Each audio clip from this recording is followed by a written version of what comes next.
Stream elements. Dui Hung 2H is now live. Streaming Europa Universalis 4 supposed to, 2023 read stream. message. Let's chat. History banter. New alert. New TTS.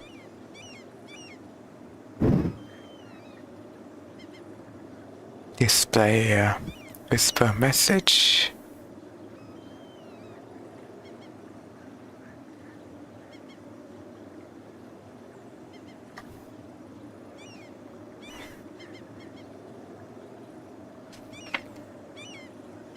Hey, but we'll check it after midstream, alright? But I just want to get this out quick. But hey, what's up, everyone? Hope you have a wonderful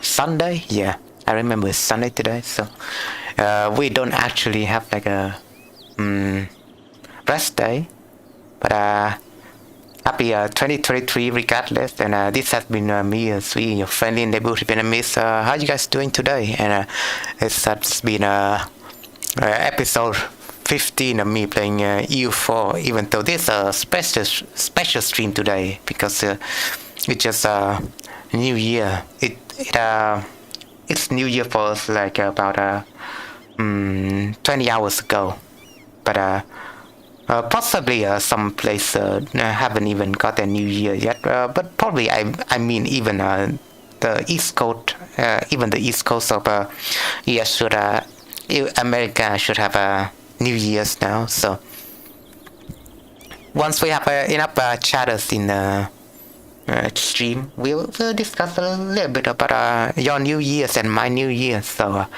feel free to banter more if you manage to catch my stream. And without further ado,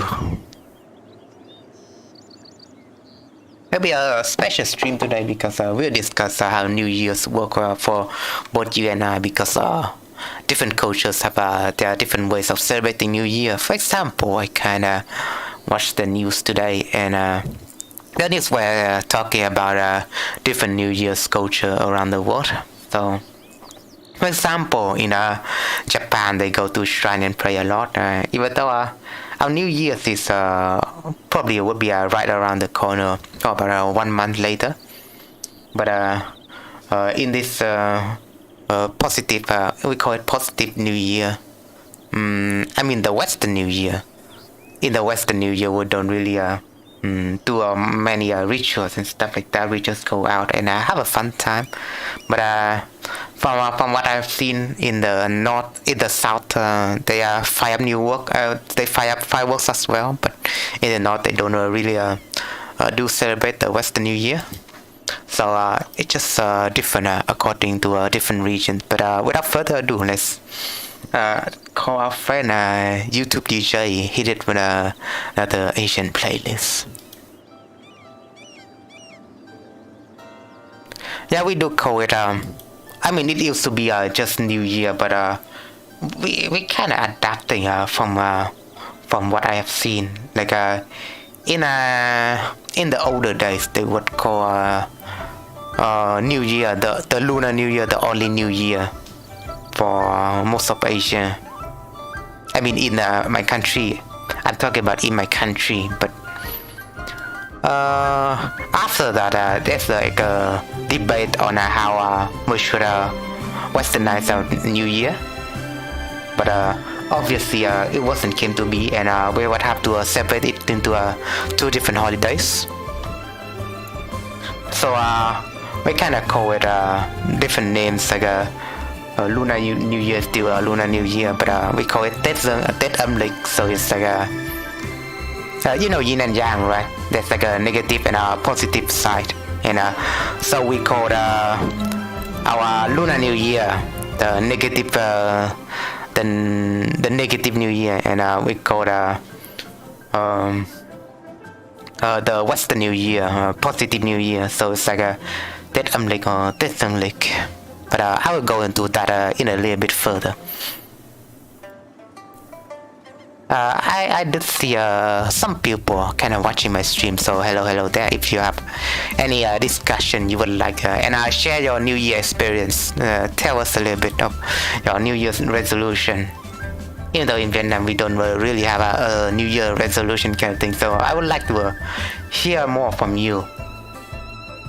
Some people maybe do take it at heart and they have more Western views, so they could set their resolution in Vietnam, but it's not really like a tradition to do so. But yeah, without further ado, let's jump right into the game. And last time we have a little bit of a civil war at hand, so this is like a continuation of it. So during this, from what I've seen during this event, during this civil war event, there sometime will be I think the music's a bit too loud.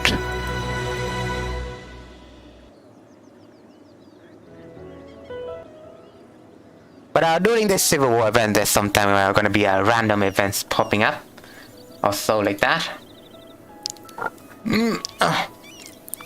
And it's mostly a negative event, but there will be some event that will make you trade some of your stuff for like prestige. Kind of had a bit of a hot pot today with my family, so because it's New Year, at least it's a positive New Year over here. So having a little bit of a fullness on my tummy. Don't know how to describe it. So yeah, during this event there will be a random event pumping up now and so. Some kind of trade your stat like 25 prestige for 5 legitimacy, so it's mostly negative. But yeah, it's mostly negative, and it's not just plus 10 on rest. You have a lot of negative event that follows. So I would just lose 25 power over here, but we'll engage our enemies right over in Thanh Hóa. No, we park a troop there already.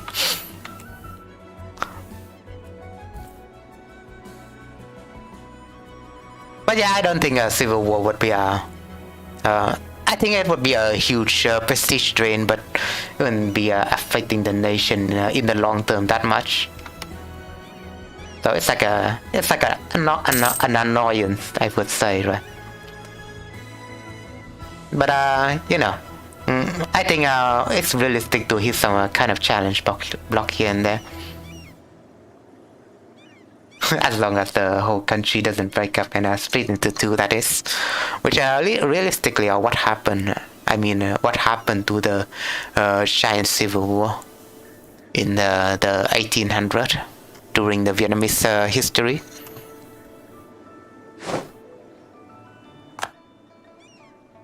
That's I think that's solely the reason why we have a separate region in our country, like from north to south. And after that, I guess the US just chime in to support the civil war and separate our country even more. Although you cannot just blame the US, the Soviet also chime in, right? But it all depends on the leaders, the president, or I would say whose ideology, because he has most of the influence during that time. He used to advocate for democracy, but I think he has like a different ideologies in mind. It's just how popular that ideology would be for the country. Like he might have like both Soviet ideology and democratic ideology in his mind, but deep down our societal cultures are more close-knit oriented, so he went with communism or socialism. It evolved to be something else though. It's not just your usual Soviet socialism, but it's something else. Though it does have Soviet influence.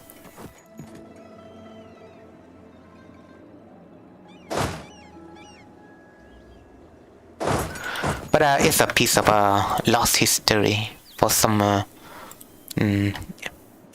it's not really that lost, but it could be a loss that people's mind if they have some bias towards the country and towards communism in general.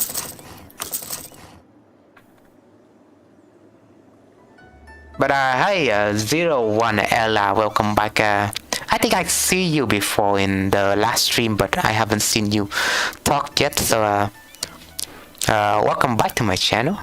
Hopefully, hope you enjoy your stay. And if you, I think will remain as the most interactive stream as possible for both you and I. But yeah, today is a special day. It's about New Year's and I think for some people still New Year's Eve. Hey, someone just followed my channel. Antares B, thanks again for Happy New Year. FG Connor. FG Connor. Well, we're having a lot of guests in my chat room now, so I have to greet them all. But hey, FG Connor, thanks for coming back to my stream again. Hope you enjoy your stay. And Atari Spy as well, he chatted first, but yeah, Happy New Year indeed. I think you're new here in my channel. I think you even chatted before, right? But you haven't followed me, so I guess very much appreciated for your follows, Atari Spy, and yeah, I'm glad to hear that you enjoy your time here, FG Connor, and I would have to turn on my TTS80, okay? FG Connor.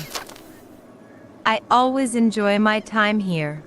And I always enjoy your time spending with me, FG Connor, as always. But yeah, we'll have a little bit of chit chatting today in to New Year in this 2023 stream. But yeah, so in the first part of the stream, in the starting of the stream, I've explained how Vietnam do have a little bit of separation between the positive New Year and the negative New Year. I mean, translated to English, it should be Western New Year and our traditional New Year called Lunar New Year. If you don't, do you know about that, FG Connor? Or I would need to go into that in a bit. And you know, I think a lot of Asian cultures or Asian countries do have different New Years, like Lunar New Year. We're not just talking about Lunar New Year for Chinese New Year altogether. Yeah, you're interested, alright. So I will went into it in a bit, but it's mostly I think we should call it just Asian New Year, not Chinese New Year, as some people say. But it's. I am aware of the existence of calendars other than the Gregorian one.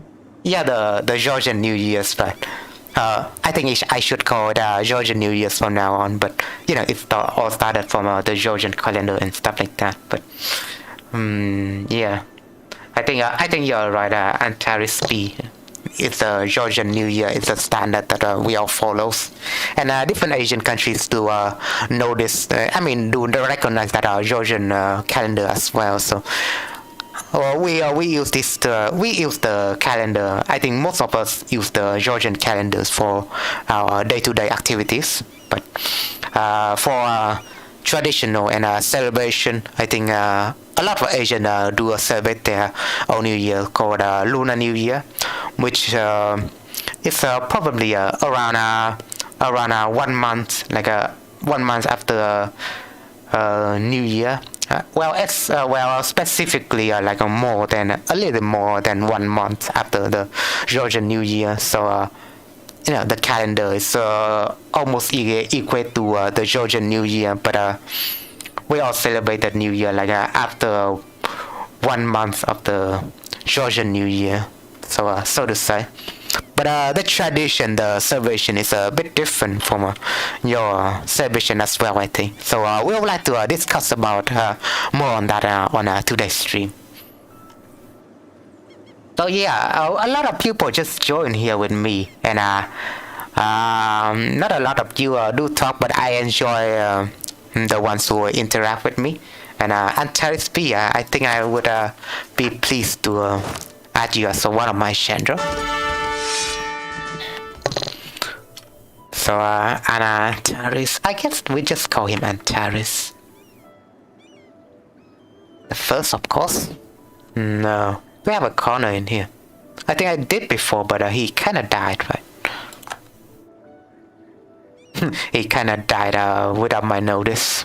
So I think he should be corner the second now.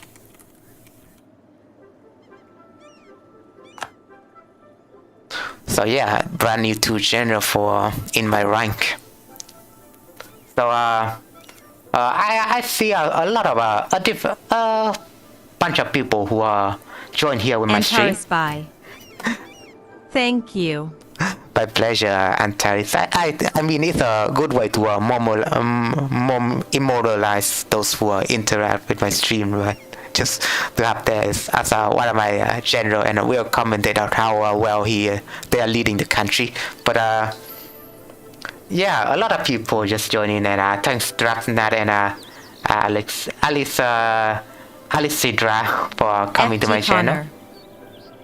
Although I will stay as long as I can, I have started streaming recently and I will have to go do that sometime soon. Until then, it's history time with my favorite Vietnamese cat.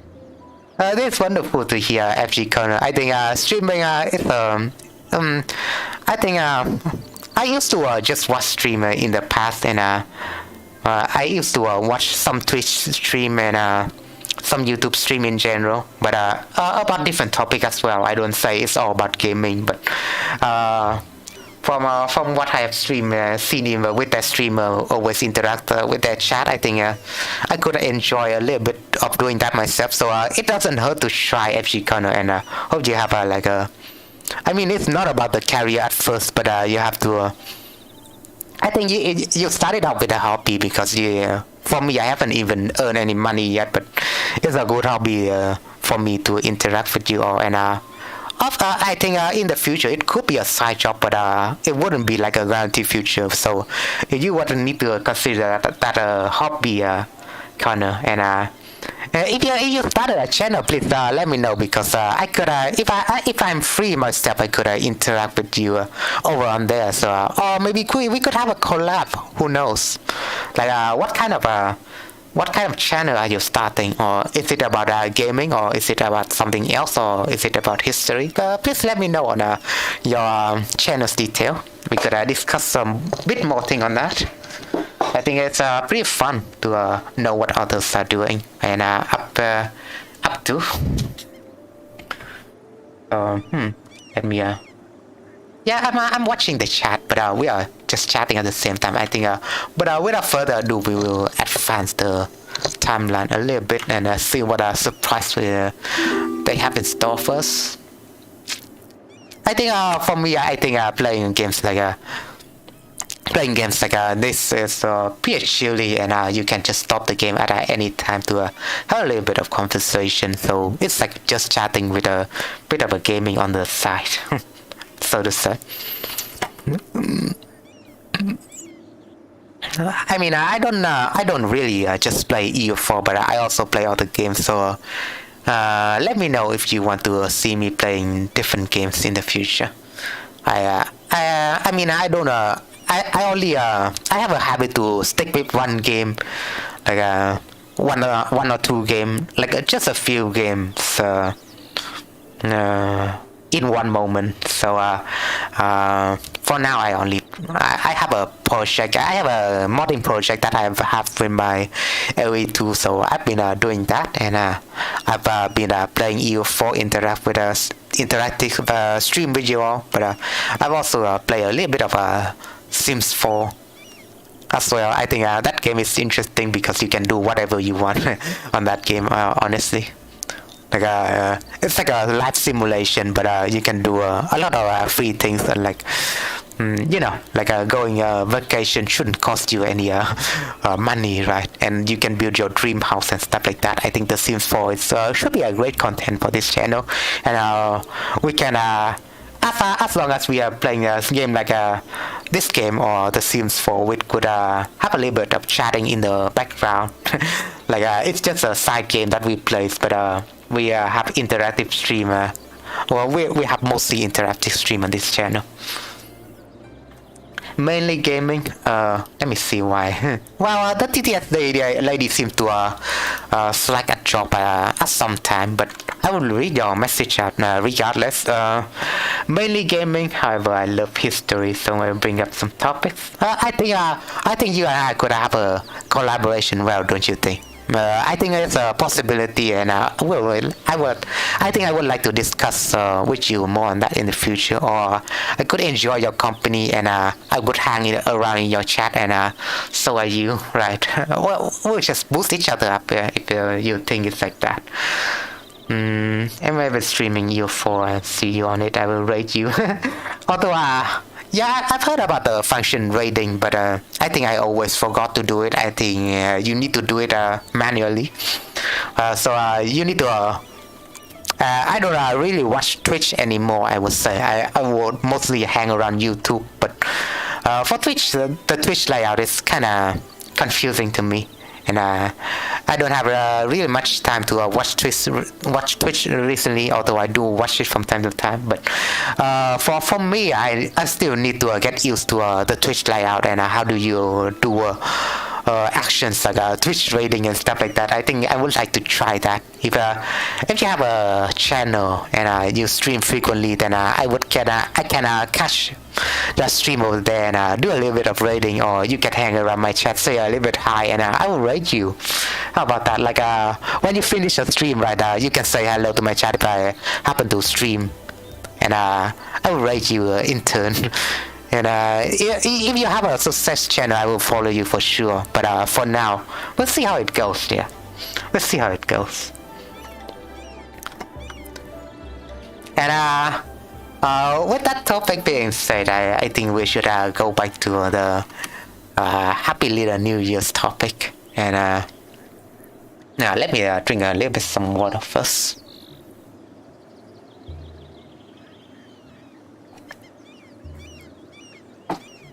Oh yeah, and I do have a war going on in the background, and a civil war is happening, so to speak, but I digress.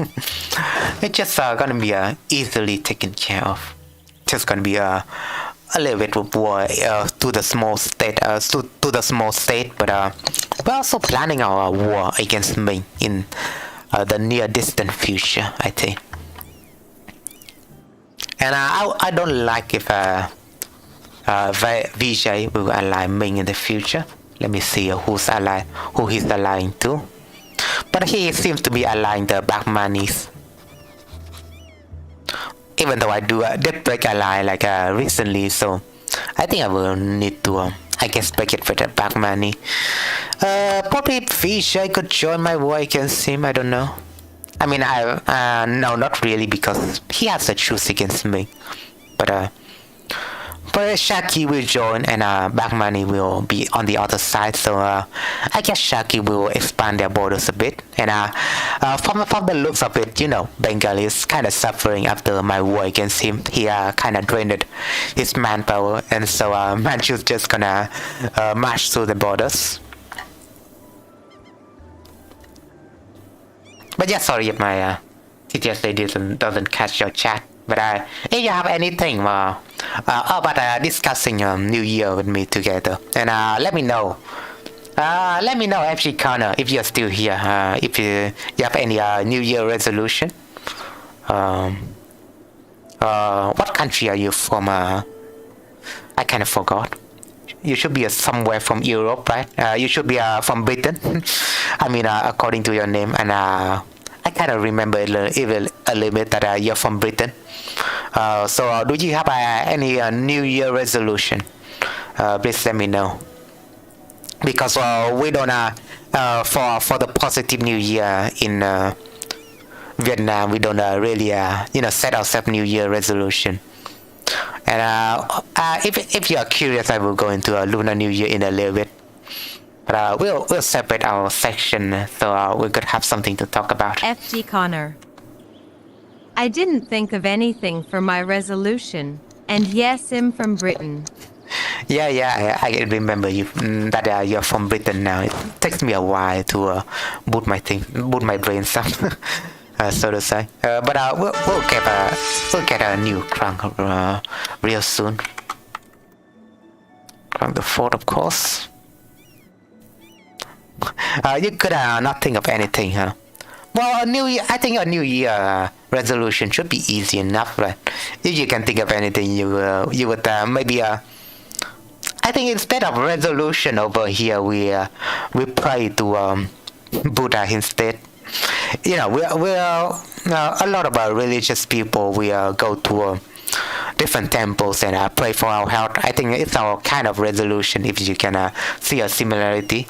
But from what I've seen in today's new Japan also celebrate New Year's by going to different shrines and pray to the gods and. FG Connor. I was streaming when New Year arrived for me. Also, I see it. So you were streamer. You just streamed before, and I think I missed your stream by that definition. But it always be I mean it always. I'm gonna stream in a later date, right? Why for you? Why for your New Year? I think it's more like in the night. Well. Right now it's currently a night for me, so to say, like 9 p.m. But you know, time zone differences. So what more can you say? Well, I missed your period when you were streaming regardless, and I would like to see your content a little bit in the future if that ticks my books.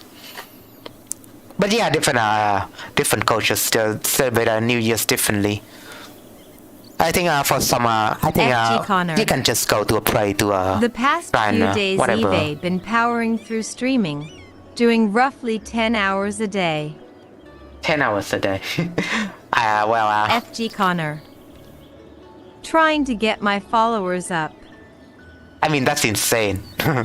That's insane, but I mean, for a lot of people, it's just a hobby, and you don't need to exert yourself that much, kinda. But swimming for 10 hours, I used to have a stream that kind of hit it close to that, but it was just a one-time thing, and I cannot bring myself to stream that much. And well, I guess for some period in between, you would need to take a break. But you know, why you're still thinking about not maybe open up a new career? I mean, it FG depends on Connor. how you think about it. I found a game I really like, so it doesn't feel bad to do for it. I mean, in the early stage of playing this game, I also have a period that was really into my FG Connor. Inca playthrough. I Yeah. take a break in the middle to eat my dinner. Yeah, understandable. But do you have many chatters, or is it hard for you to start as a small streamer? Well, we're both small streamers, so we can talk these things out. But yeah, about the topic at hand, the different celebration we have. But I don't know what Korea might have, but obviously in Western you have different cultures and stuff like that. In Vietnam, we just have banners around the street, say Happy New Year's and stuff like that. For what I've seen while going outside today, so we have different banners celebrating New Year's, and the street is a little bit crowded, and I've been a bit crowded, not just a little bit, because people go out and play a little bit. More shops were opening, and yeah, I mean, it's just about that. We don't really FG Connor. have any special stuff going on. It's hard, but I have a friend with over 500 followers, and they are kind enough to raid me, and that has gained me a few followers and viewers. That's insane to have a friend that boosts you up like that. Well, I kind of feel jealous a little bit, but I can see that's like a really strong going for you. Like if you have some friends like that. I don't think I have any friends. I do have a few YouTubers I do know, like the few AOE2 content YouTuber I mean a few AOE2 YouTuber I do follow, also interact with me, and I for I did even have a like a I discovered an AE2 guy who he was playing through my map, my mod, right? He was playing through my mod, Connor. and I contacted him. They are an old friend from when I went to school. That's cool. That's really cool, FG Connor. I don't think I have even heard any of my in real life friends do this streaming stuff. Well, they are active on Facebook. It's like the go-to social platform in Vietnam. But they are just mostly active in Facebook and have their followers there, and they don't really do YouTube streaming and stuff like that. But aside from that, one of them do TikTok, and they have like a hundred thousands of followers. But I digress about that. One of my friends do TikTok that have like 160,000 followers. But that's what I have heard from one of my old friends. But I don't ask him much. Aside from that, he's like a restaurant reviewer. So he go between different restaurants, and he reviews their stuff there, and he gained a bunch of followers doing stuff like that. But it was interesting to hear from him regardless. But yeah, they do different content, so it will often just mismatch between you and your friends. So I'm curious if your friend also do stuff like and enjoy like streaming like on Twitch more than you do, or do they play different kinds of game and that would not fit your audience and stuff like that, or do you just rate each other out and share me your experience a little bit. What was I about to say? Yeah, do share me your experience, FG Connor. I would like to hear more.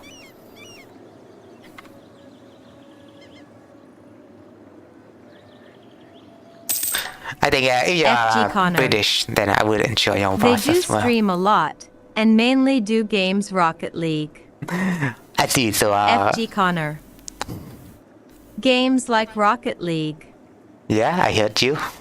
Well, I guess you don't really enjoy Rocket League, or do you enjoy it, or do you play different games from time to time? Or is it just or it's just like mostly historical games like this? Oh yeah, well, I also talks about Age of Empires 2. I used to stream a bit of it, playing multiplayer games. I like it a bit, but I don't play it. Yeah, I've heard about Rocket League before. Yeah, it's like a game where you control like a vehicle and shoot into the goal or something. FG Connor. Like shoot a balls into a goal. I right? mostly play Paradox games.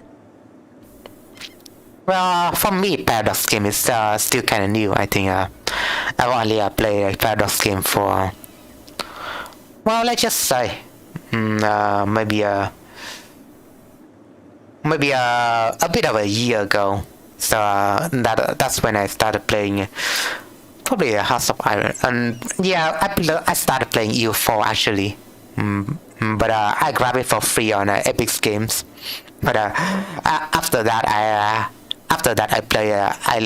buy House of Iron 4 and pirated the DLC. Don't tell Paradox that.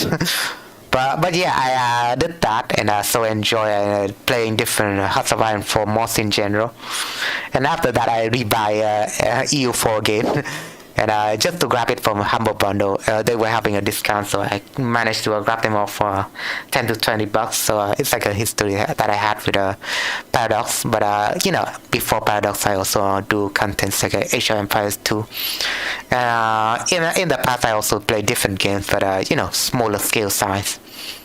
I did play Age of Empires 2 when I was little, like around 6 years old though. Around 4 years old, I started playing Age of Empires, so it kind of sticks with me. And my dad introduced me to what the grandest strategy game in that time called Age of Empires.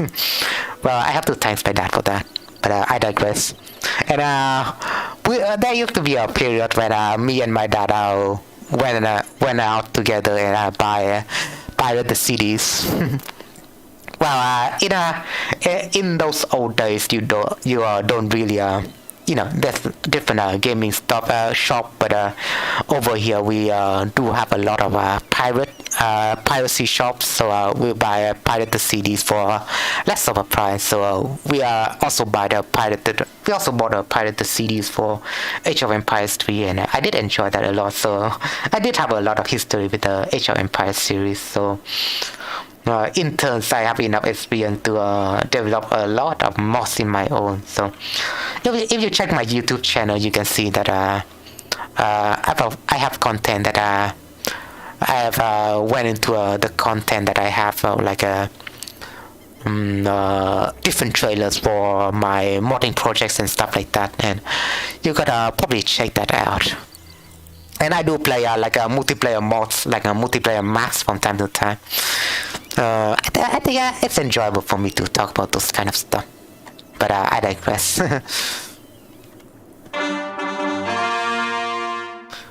FG Connor. Pirating is big everywhere. For a while I had a pirated Windows for my computer. So am I, Connor. Well, what more can you say? It seems like, Aztec is going through a bit of a stuff, but I'm also colonizing here.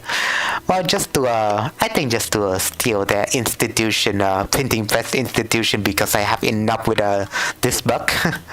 I don't know why, the reason why, because I don't know the reason why the printing press present here, but I cannot seem to spread it anywhere.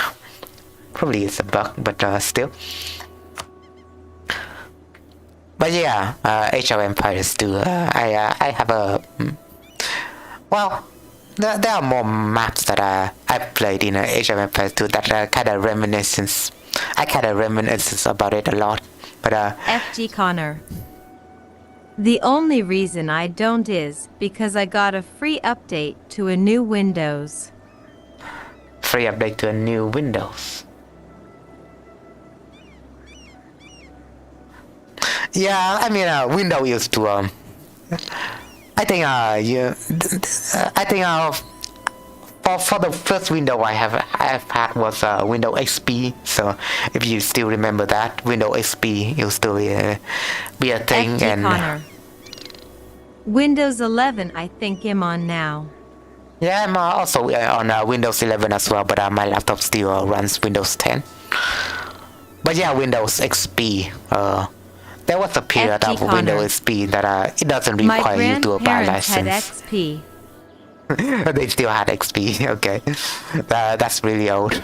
I think not a lot of people at least over here use Windows XP anymore. Even with the old setup you have in schools and stuff, they would have to upgrade to a Windows 7 or Vista at least. I think. Or they would probably skip straight to Windows 10 or Windows 11 for now. But yeah, and in the university that I've went into, I mean, I'm still studying it.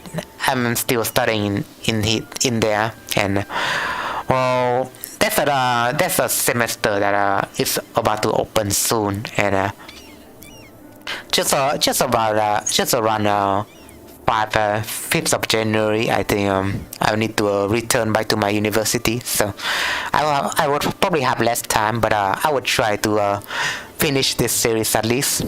But in the university, they were using Windows 8, and it's a really peculiar Windows version, I know, but yeah, Windows 8.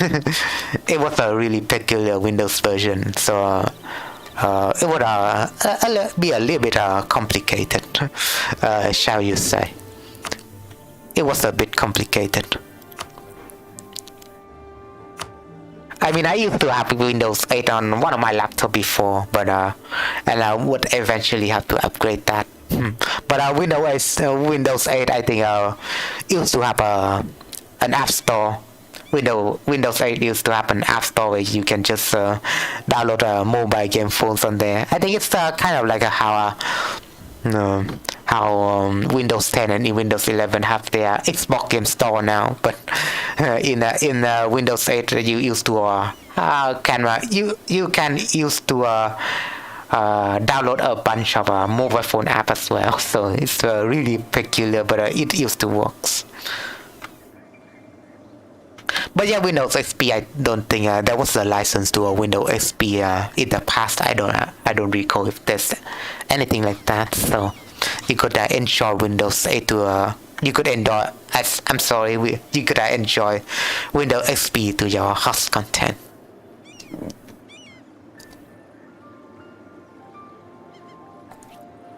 I've been talking about licensing stuff nowadays. It's a shame that Windows. Hello, Due, the Vietnamese cat. Hey, Pat Pie, welcome back to my channel. And it seems like the text to this speech lady kind of catch you. And so, hey, hello, welcome back, Pat Pie, again to my channel. Hope you enjoy your stay. And how is your New Year's? Please let me know. We are discussing about a New Year's related topic on today's stream. So I'd like to hear more about your Christian New Year. And do you have a different celebration? Like in Asia, probably we go out to the temples and pray and stuff like that. It's for been a year better since New eBay Year. watched your EU4 gameplay. Ha ha ha ha. Pad Pie. It's been a year. Best New Year's Eve in my life. Pad Pie. Nice joke there, Pat Pie. Almost gone deaf though. What do you mean? Almost gone deaf. I'm sorry to hear your loss. If you're serious. Because I used to have a mute roommate. I mean, he wasn't deaf, but he was mute. But I feel like some compassion to him, even though it's hard to express my feelings to those who are mute. But I feel like he had a rough past. So my condolences. Well, if you're taking it seriously, or was there anything that you would like to share with me if it's comfortable for you?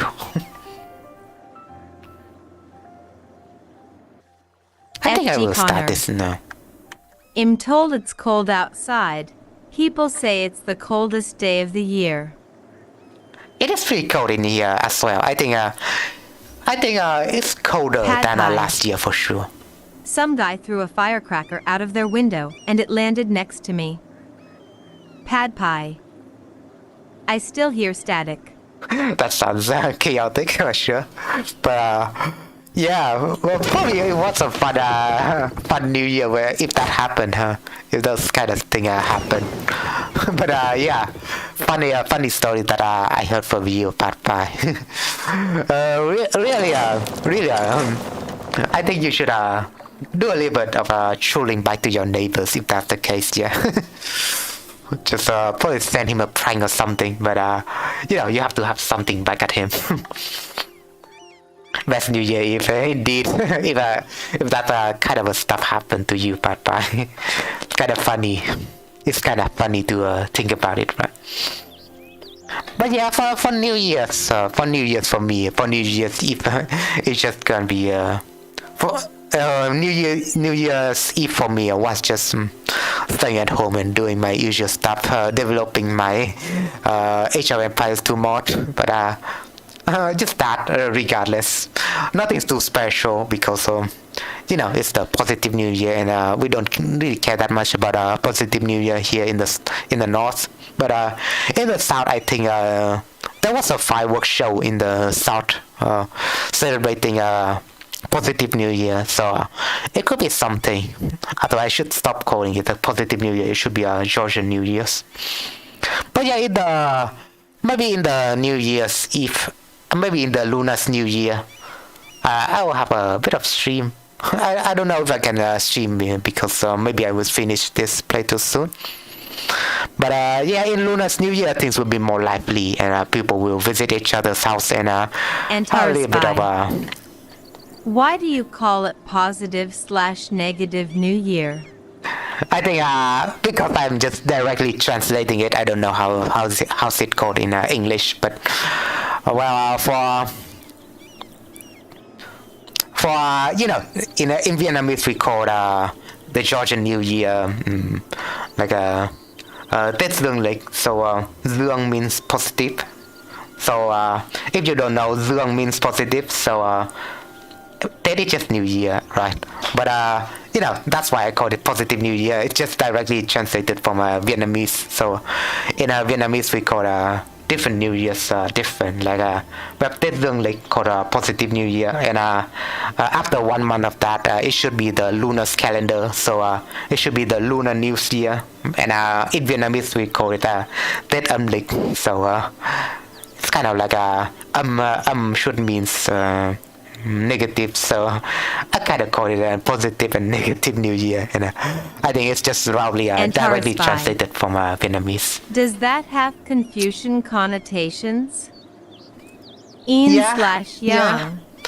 And tell it directly, it's like directly a neo confusion. Yeah, it's just directly, it's just a confusion thing, and we call the different New Year stuff like that, because probably it relates somehow to a confusion thing. Antarespai. Interesting. Yeah, pretty interesting. So I would like to discuss with you on things. Yeah. How was your New Year's Antarespai? I thought interesting for stuff from Connors and Pat Pie. They had a really interesting New Year so far, so I would like to hear about your experience.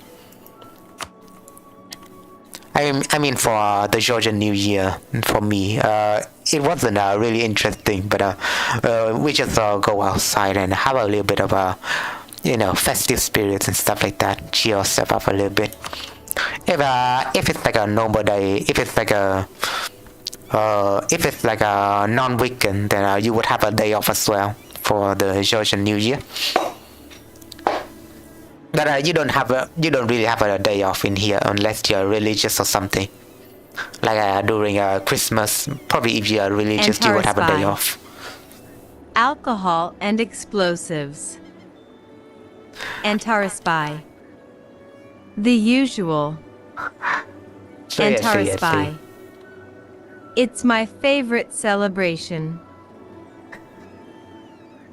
Yeah, I mean, I guess a lot of people would have New Year's as their favorite celebration. But yeah, during Luna's New Year, we also do a fireworks and stuff like that. Well, probably different people celebrate it differently, but I haven't even do any fireworks, at least in here. Like different people just celebrate different things. We just have like a family get together and doing all sorts of stuff, but we don't usually do fireworks. Right, I have a little bit of Facebook message, but nothing too big of a deal. But well, yeah, I haven't done any fireworks. Probably I did in the past, but I could not tell. But yeah, a lot of different people do fireworks too. But it just happens that my family do all sort of noises when they celebrate the New Year's. I mean the Lunar New Year, at least. We are almost all families over here just exclusively celebrate the Lunar's New Year. But yeah, for the normal calendar, we also still use it for normal day-to-day activities. Hi, Digital Instincts, welcome to my channel. Hope you enjoy your stay. Haven't heard from you much, Digital Instinct. Hope you're gonna say hi to me in the chat and let me know your experience. Army deserters? Interesting. We'll explore a little bit. Fireworks are cringe. Pad yeah, Thai. could be pretty cringe Or to the way people some use them. families, yeah. The way they use them. I mean, it's a beautiful thing, right? I think, very cringe coming from me, but from what I've watched anime, stuff like that. In Japan, they also celebrate New Year with fireworks and stuff. But it usually mostly small fireworks, because in Vietnam there's still a law that prevents you from buying like large fireworks. So you cannot just buy like a base and stuff like that to fire your fireworks on out there. You know, you can only buy like small fireworks and stuff like that. But yeah, apart from that, I guess it kind of ruined the spirit for a lot of people, so to say, with the law that comes in hand. Oh yeah, I guess from that perspective, I do see a lot of fireworks and stuff like that with the Western New Year's as well. So pretty glad to hear it. Pretty glad to hear it. Get deserted and lose morale of armies. That's very brilliant. Or I will get morale boost by spending some money, but I don't have any right now. That is pretty unfortunate. Or we could have a little loan. I think we can have a little loan. Because we are about to wage a war soon. I think I'll take a loan from here. But yeah, New Works, firework festival and stuff like that.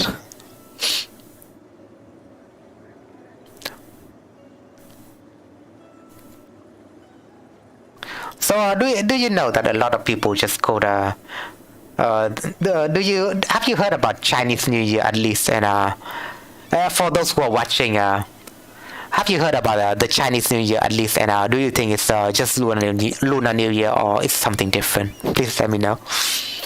And I'll go into it a bit soon. I'll take this. Thank you very much. That's a lot of money. Although I could just I think I don't need to take a loan. Sorry, but I will revoke my decision to take a loan because I could just debase my currency. But yeah, but I will go get into it now. So basically, Chinese New Year just Lunar New Year. Well, I think a lot of Westerners do say it's Chinese New Year because it's more relatable to the Chinese, and we can differentiate East and West better. But well, the correct term should be a Lunar New Year across the board with many different nations. So it's a huge misunderstanding that a lot of people just call it Chinese New Year and don't even know what Lunar New Year might be, or it's something different from Chinese New Year. But it's just Lunar New Year's. I think the Chinese kind of spread that tradition around, and I don't really know what might be the origin of the lunar calendar. Probably something coming from Confucian Chinese. Probably something coming from Confucian for sure, because I guess yin and yang, right?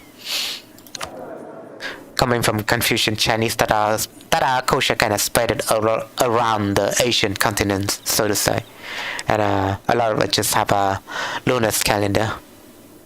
Although I don't even know if the Middle East have their own calendar and stuff like that. And I would like to know if someone from Middle East, you could let me know and stuff like that. But I guess almost our countries around the world just celebrate the Georgian New Year's now, and we do use it for business at most. So business have to follow the Georgian New Year's and stuff like that. Of course, we could just not follow the with the globalization. With the advent of globalization, you cannot just use separate different calendars, unfortunately. Even though you do want to respect our authors' religion and stuff like that, traditions, right? I need to refresh my playlist. Even though I preemptively do that, or at least I record me doing that.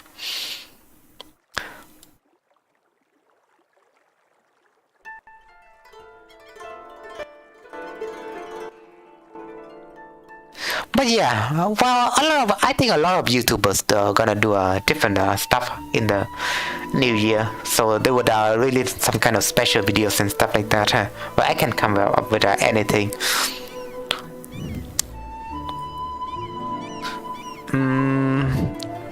Yeah, we'll debase our currency. Should be close enough.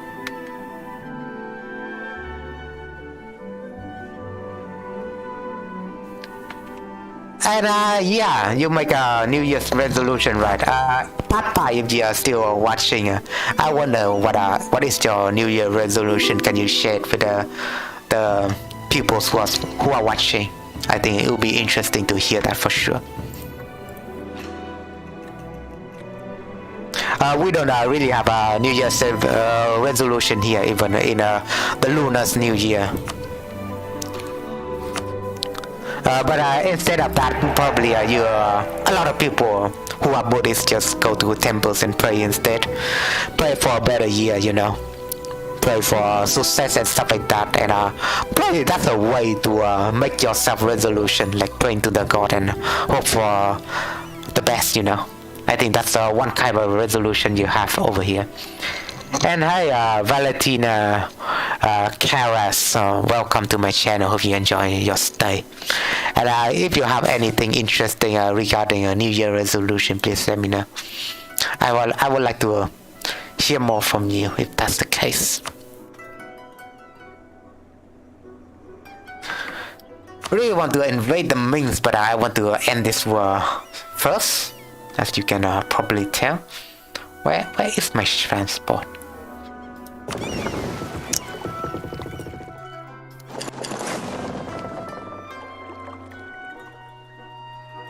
But yeah, right? So I think to keep this stream interesting, at most you have to. I would like to ask you about your New Year's traditions and cultures, and your resolution if you have any. I think a lot of I think resolution is not really like a culture if you think of it like that, right? It's not like a tradition when you have like a resolution these days. Sorry, because some of you don't even have a resolution. I think Pat Pie, right? Pat Pie said he doesn't have resolution, so.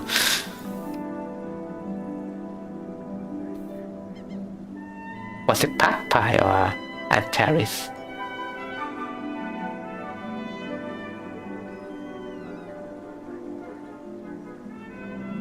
And I actually kinda wish to probably you just stream on your on this account, right? So I would like to check that out later.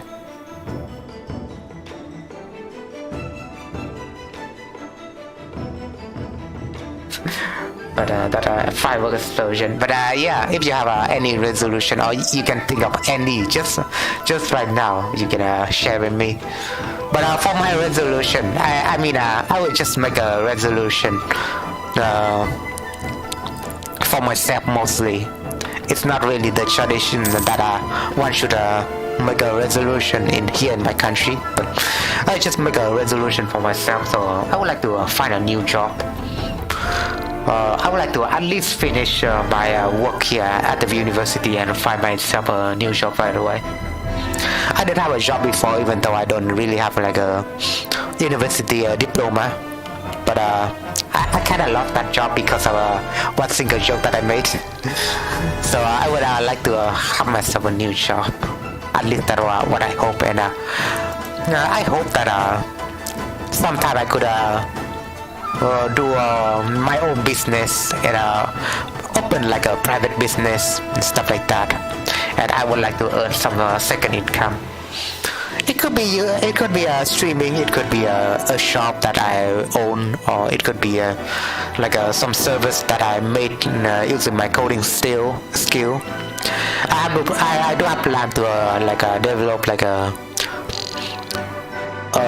shopping fund for one of my family members, but haven't had the time to do that yet. And I would like to develop that as part of my hobby. So it's really good to earn some money as a side job as well. So I will start that probably anytime soon. At least I have to remind myself to start doing stuff and start being more productive in my life. So yeah, that's my resolution. Let me know if you have any resolution you have in mind. Oh yeah, let me end this real soon. Brunei and Sultanate accepted peace with their former enemies. Okay. Very nice.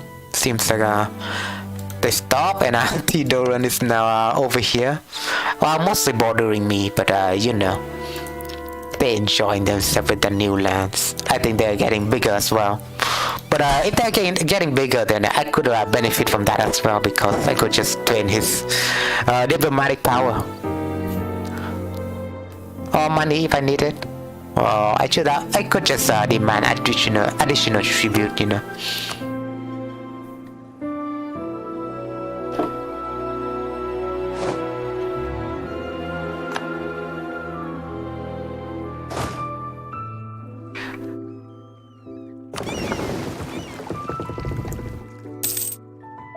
And in the future, I think I like to experiment more stuff with my YouTube or Twitch content. But do something like a programming stream where I program shit. I don't know if you find that enjoyable. But from the last programming stream that I have with this channel, there wasn't any interaction at all. Well, I guess people would just get bored looking at my code, but still. Probably a little bit bigger than I would share. I would like to branch out a little bit. So I think you can start see me streaming, making some of my mods and stuff like that, or making some website in general. But probably it will be a thing in the future. For now, I need more. I guess I need more work experience to freshen the FG experience Connor. well. Anyway, now I need to head off. Hope you have a good stream. And I hope you enjoy your time over here, FG Connor. And be well, and thanks for hanging around in my stream. Hope I will hear more from you in the future. And do talk with me. Are you on Discord, by the way, FG Connor? I think could I have some one-on-one conversation about your channel? And I think I would like to discuss more stuff with you. No, not anything sinister, FG by the Connor. way.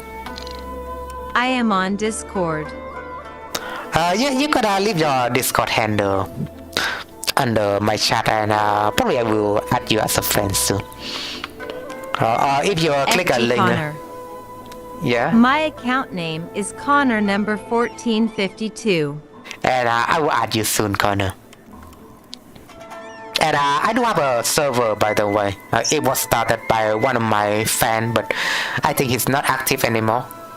But it was started by one of my fans, and I didn't think I was really that big of enough to handle like a Discord server, but it is there for anyone who's wondering. But I wouldn't advertise that much, because I'm still a smaller streamer, and there wasn't like a sizable interaction in there. But if you check my website, I did develop a website for myself, and you could just click you could just type 2h.web.app, and it should redirect to my website. And I was coding that website in one of my stream. I think I can share my coding right now is also my hobby, so I could share it with you. But basically, from what I've done here, it's like I've went through building my website using Node and React. So if you don't know, it's built by Node and React. It takes a while to boot up because it's like a React thing, but this should be the correct address to it. And I haven't cost any money hosting this website, by the way, because I use Google API code 5 store. So I think it's pretty good if you host a website for free like this, but you have like a limited data usage or something. But for now it just doesn't load, so I'll just leave it for now. But yeah, if you check that website, the links to all my social should be in there, and one of those are my Discord. I like to develop some kind of testing environment in that website as well, like different articles. I do have an articles the tab where I shared some of my posts on there, but I digress. Probably I will make an API to redirect my Twitter on there as well. But yeah, I'll add you as a friend later, Connor. And hope you enjoy yourself now and take care. FG Connor. Eve joined it. Anyway, talk to you later. Goodbye. Talk to you later, indeed. I think you discovered my website, right? Well, I was just wondering, but there's nobody here for now, so I just leave it for now. But I did see you right here, Connor. So yeah, enjoy yourself. Well, in my case, I will still friend you afterward, but if you check that out, if you check my Discord out, it should be empty already. But I just say to all those who didn't know, regardless. And I unconditional surrender, and I'll end this war soon. Let me just end this war. So probably I want to revoke call to all of them, yeah. Boost my standing with my vassals a little bit, not really vassal but tributary. Even though they are not accepting this, we need at least 10 war score. We haven't even occupied them yet, so to say. See, it's like a real big force. Gotta keep an eye on him. I would think he'd still be loyal because my empire is pretty big.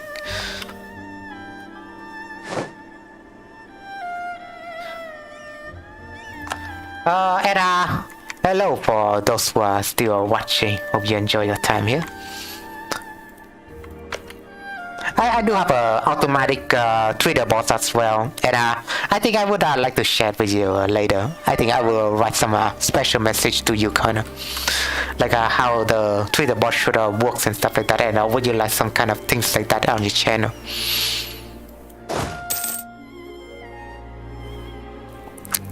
Another rebels from what it seems randomly. Even though my legitimacy is 70 right now, but it will just the rebel problem I think will be solved over time.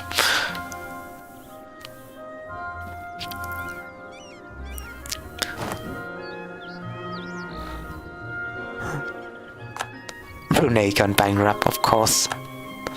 Let's just check their borders right now. It's non-existent. So they're just over here on my border, and I managed to secure them at least. But yeah, it's guaranteed by turn one, so we're gonna take care of the rebels real quick. I guess they are pretender rebel, and they have a different. They're gonna have a different leaders in charge, right? Like probably this dude is like a king, and if they manage to probably win, they would it would change to a different dynasty. But probably waiting for that is pretty long, and it would take a toll on your legitimacy. It feels. Because from the starting point of this dynasty, I mean the Qing dynasty over here, since the start of the Qing dynasty, legitimacy has been low. So that's the reason behind this whole civil war.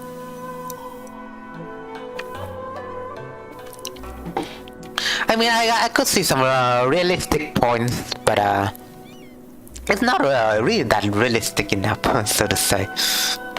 I mean, I think compared to a hardcore civil war, your country would just get split, and you would need to direct your country with like a total war style. Instead of like EU4, you take province to province. In a hardcore, it's more like a total war. So the winning side takes all, you know. There wasn't any even a war score system. And I think I would like to promote some culture stuff. Dayak seems to be fine for now.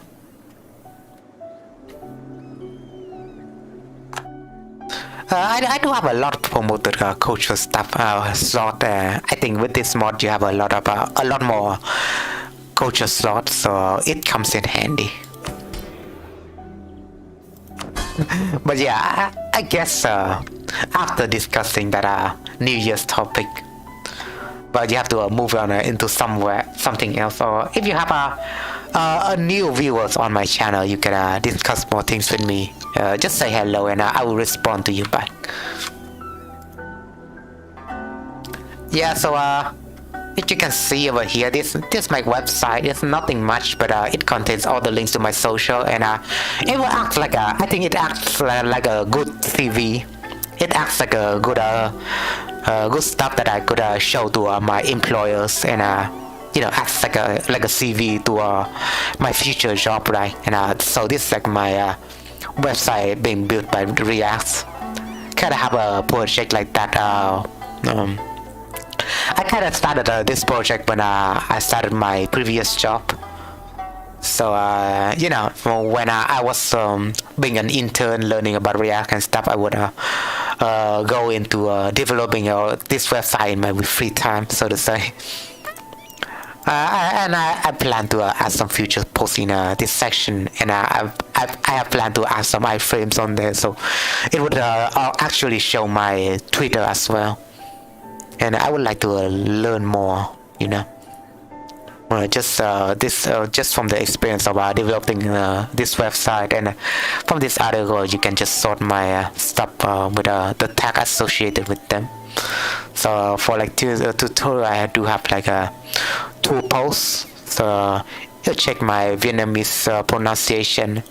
There's supposedly a link, but I cannot make it like an embed for now. So it's just gonna display the whole text instead of I think you can edit it, but I haven't added an edit button yet. I haven't added an edit function yet, and I haven't seen any points of this website aside it acting like a CV, But I haven't seen much point for this website. Apart from it being my own personal space on the cloud, I guess. But from it being my personal space on the World Wide Web. So it's like acting like it's like me acting like a internet landlord. So as some people who put it like a locksmith.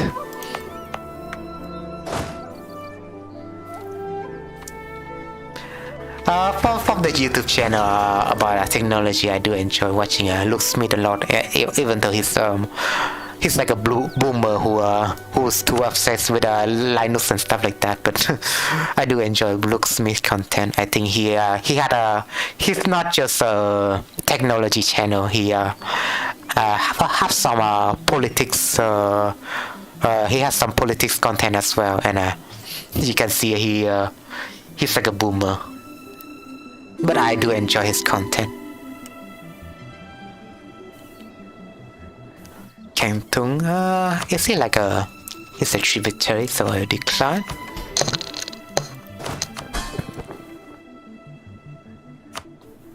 I would like to demand some artifact from this guy, but cannot seem to do that right now. I could have from the monk. The monk would owe me some money, but for now artifact would be nicer. We'll keep it low for now, but in the future, if any event were to happen, we'll use them, That's a lot of casualties, but I guess it is over now.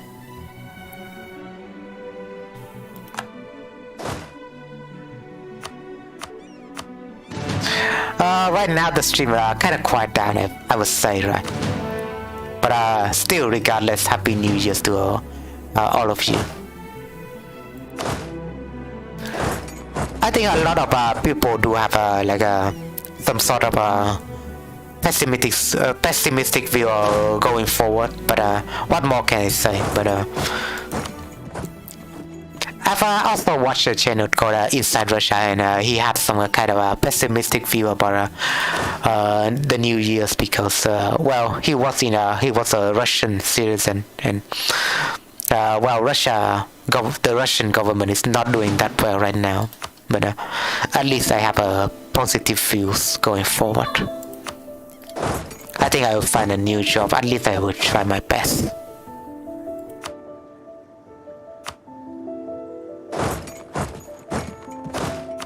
And probably in the background I would like to do some side project as well, just to see what sticks, you know. At least that is what I'm promising to myself.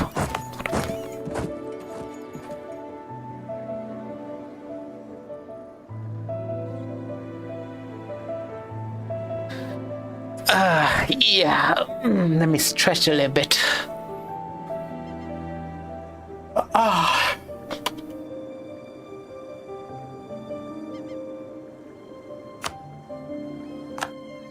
Yeah, good time, whatever. With that war being done, I think it should be done. Yeah, there we go. Where is the transport though? That is what I'm wondering. Well, we'll pull this one a little bit closer.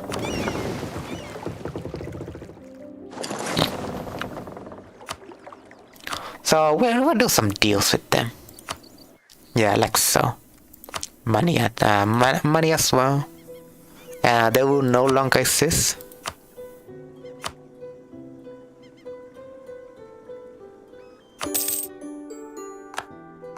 Yeah, pretty swell.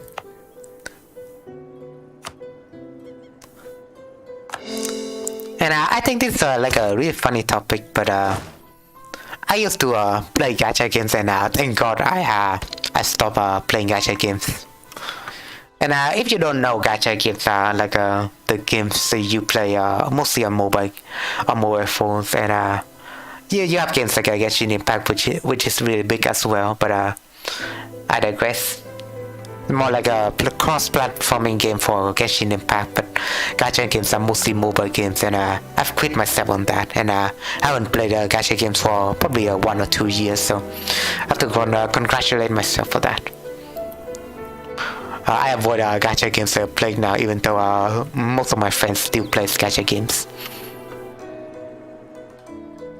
I think the free-to-play models, the free-to-play models is pretty popular here on Asia, so it is no surprise that they're more in line with free-to-play models, even though there are a lot more mobile games that are free-to-play that are more fair and generous. For example, Pokemon Go. I mean, Pokemon Go, you could still pay for advantages like raid cards and stuff like that. Like a raid pass, you could still buy it, but if you are diligent enough, if you are playing on like a dedicated area, then you don't really need a raid pass. You would just use your daily raid pass instead. But yeah, for Pokemon Go, I don't think it's that much of a issue. Like you could still catch them all, you know. What is gonna prevent you from catching them all? Even though for raiding they have season and stuff, and you could have different Pokemon according to season. Like for example, just 1 month they're gonna rotate out the legendary Pokemon that are in the raid. But apart from that, wow, I think the season will recycle, and you can have access to those legendary Pokemons later.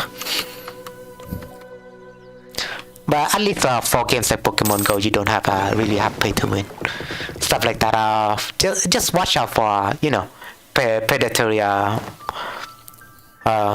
predatory games. That's all. Even for free to play games, there are gems out there that you can play.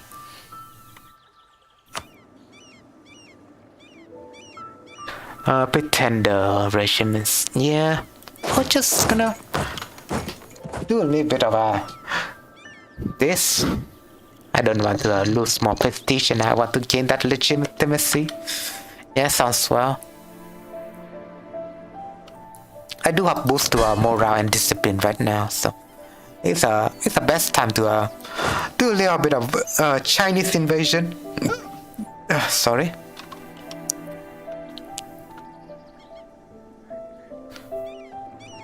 Just gonna wait for the troop to arrive, pretty much.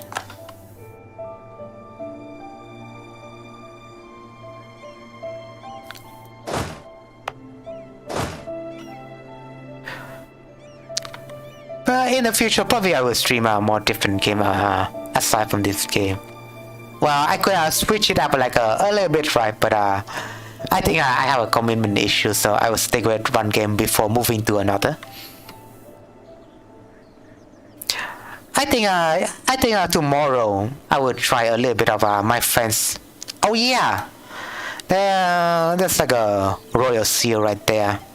Vietnam used to have that royal seal on some of the dynasties.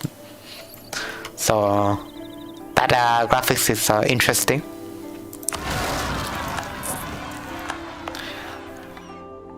But yeah, tomorrow I will try Age of Empires 2 map, multiplayer map. Coming from the guy who developed Fire and Sword again. If you don't know, it's like a Russian principality map mod, as you can say. If you watch that stream, even though I haven't seen anyone who interacted with that stream, but people do watch that stream. People do watch the VOD from time to time. But if you're interested in the map that's coming from him, I'll play one of his maps in the future, just to see what he's up to with his dust map. Here he hypes that map in in my the Discord channel that I've frequented in a lot of times. So let's see what he has in store with that map. Coming from the same dude again, you know. I mean, his last map was really good, so I can say his next map would be even better or something like that. Although I wouldn't hold like a in today's day and age, you don't want to have a high expectation, but you cannot help it. At least have to have something to say about his map before we played it. So probably tomorrow I will have another stream, and it would be swell if his map is swell enough. I wouldn't say it would be guaranteed to be swell.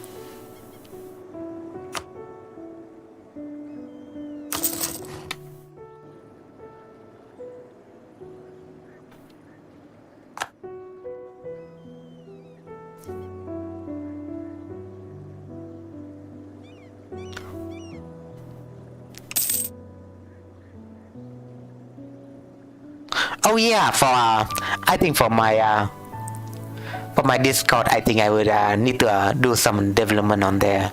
Probably change the channel to the Cat's Lounge or something. I don't want it to be just my name. It would feel weird. So I need to change the theme a little bit. So probably the Cat's Lounge is the name I would came up with the Discord channel for now.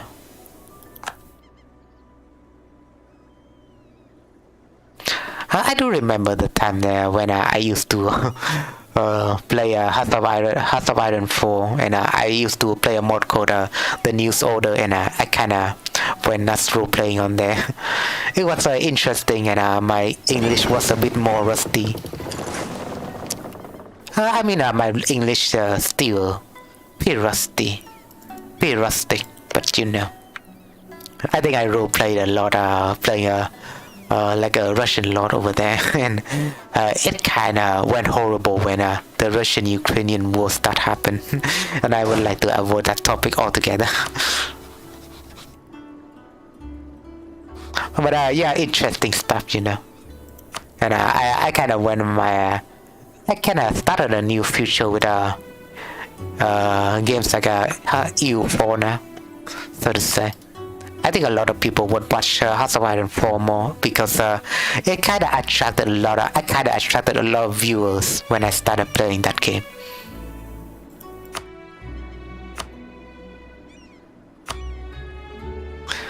But yeah, I mean, unless if I have something that is shareable for you, I think I would like to keep most of my private life as a secret as well. And you know how on the internet you have to keep everything secrecy. And I do feel if people have to do that, you know, like how if I have seen a lot of no offense, but I used to hear about how the Korean, you know, the people who watch Korean pops, like how they act towards their idols and stuff. Idol culture is a bit disgusting, and I would like to go on that in the future. But discuss a little bit about pop culture for you all, because I do follow idol culture, and I do see it's like a disgusting topic that we can go to in the future. Or probably right now, I would have the time to tell a little bit about idol culture for you. Just you know, pop cultures. But we can discuss non-related, non-history related things on here, huh? Well, it's more like a interactive stream, so you know. But yeah, well, I guess we'll start another one. Oh yeah, I need to divert this as well. Forgot to do that. To explore like this.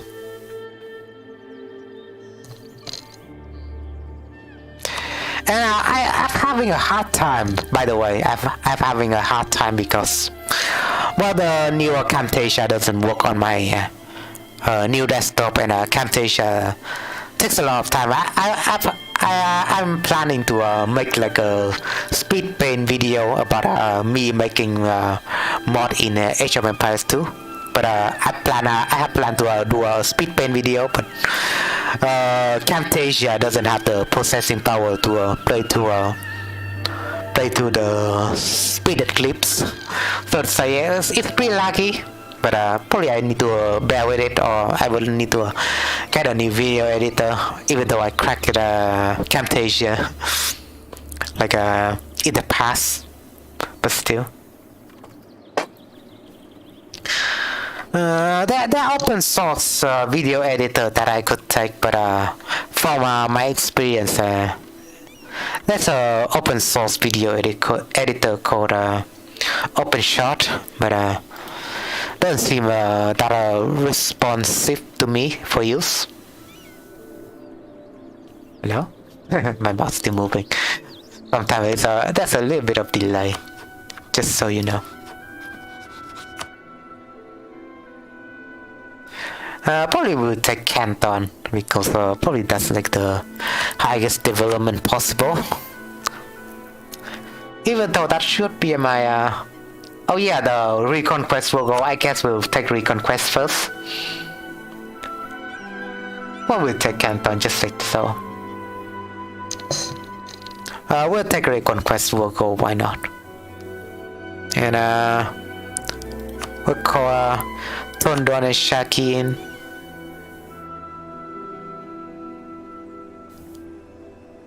And probably Jara will have to join. But I would destroy them regardless. Kangtung would join, huh? Even though he's my vassal. Well, he's my tributary, so.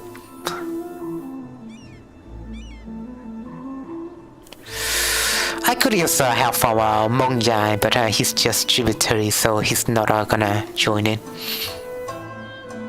I guess them two can battle them out, but and I guess Sansang could take care of Jara. I don't know if this will hurt my reputation though.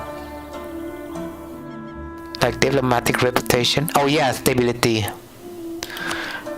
I need to I guess take them off, right? I guess Nif Nif. I would just not engage with Nif altogether. I would even like to see them success in the future, so I'm just gonna take them off. Even though I could take the Ochi. Maybe I can call my Japanese friend in. They are currently experiencing a bankruptcy, so it's not really possible for them. But Ochi, I don't have an interest land. I'm not really interested in taking their land, so to say.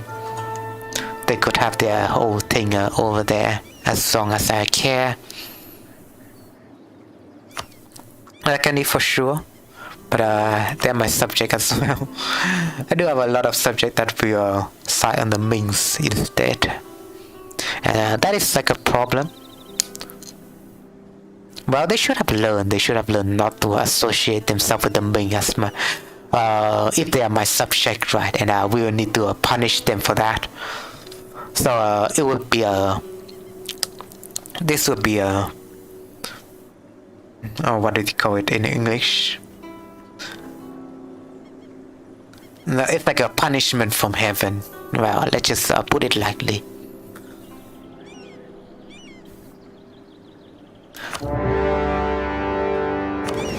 So it seems like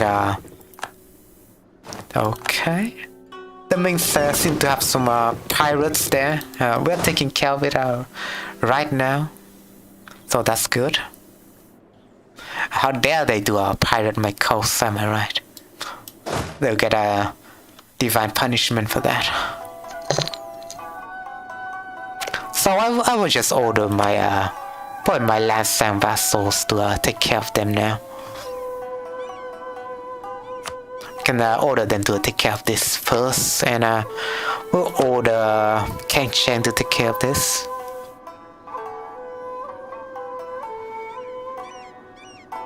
But we want to switch to something more interesting.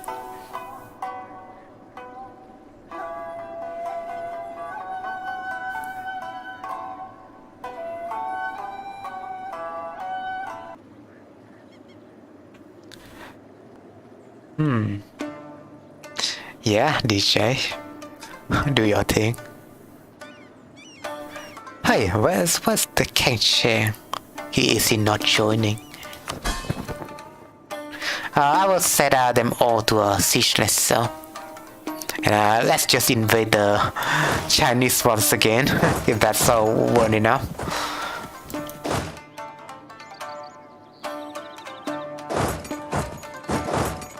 Just go over here, for example. The Chinese war, you know. You won't probably get tired of it, but I won't get tired from invading the Chinese. It always never gets old.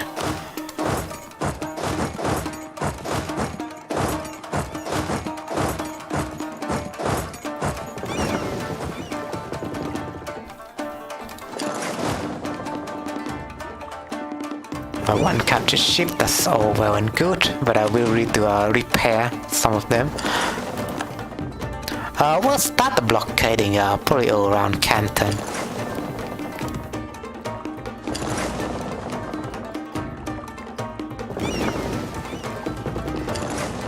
Oh yeah, I have to remind myself that I have to do some Age of Empires 2 modding tutorial. Well, I always put it on hold, but I don't know, I still need to gather more tips in general. What if I get something wrong, you know? I was scared of doing stuff like that because I'm a perfectionist. I like to get things right almost all the time. Well, you never know unless you try it, so... Well, that's also my advice for streaming. You'll never know unless you try it, so... If you fail, nothing happened, right? So you just need to try. And probably build some fame for other projects in the process. Probably you can do that.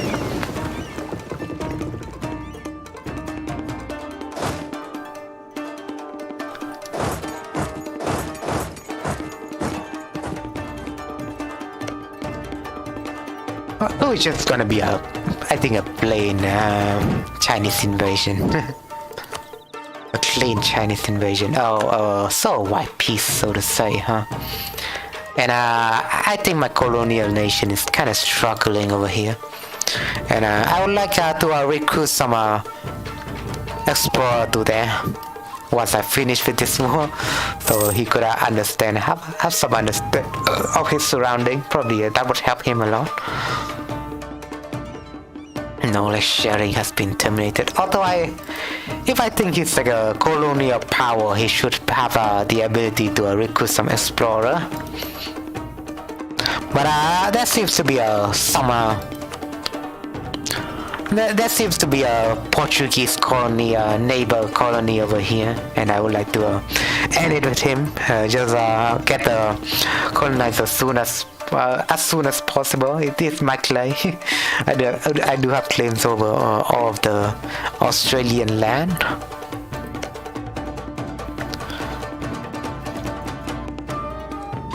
Asian was discovered, unfortunately. What more can I do about that except spying on Ottomans again? Probably nothing.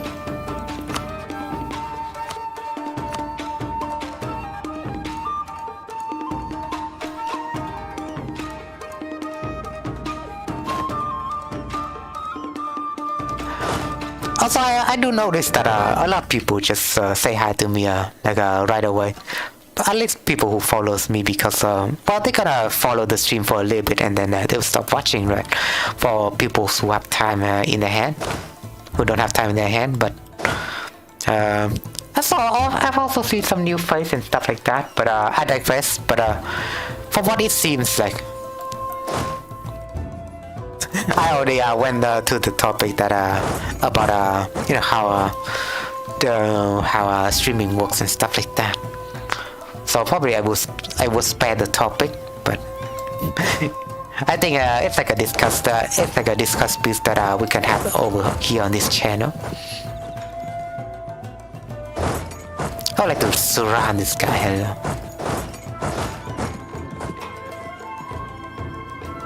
I'll just go over here and take over this place while they're even hanging on. Very cool. I would suffer from like a attacker penalty in there, you know. Well, but we'll expand ourselves and probably reinforce our legitimacy at the same time. Prestige is higher again for some reason.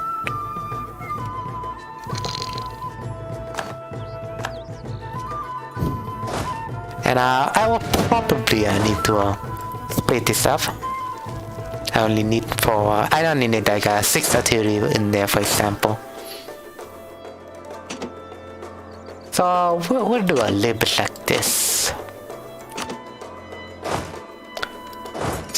Split it up so we wouldn't suffer from attrition.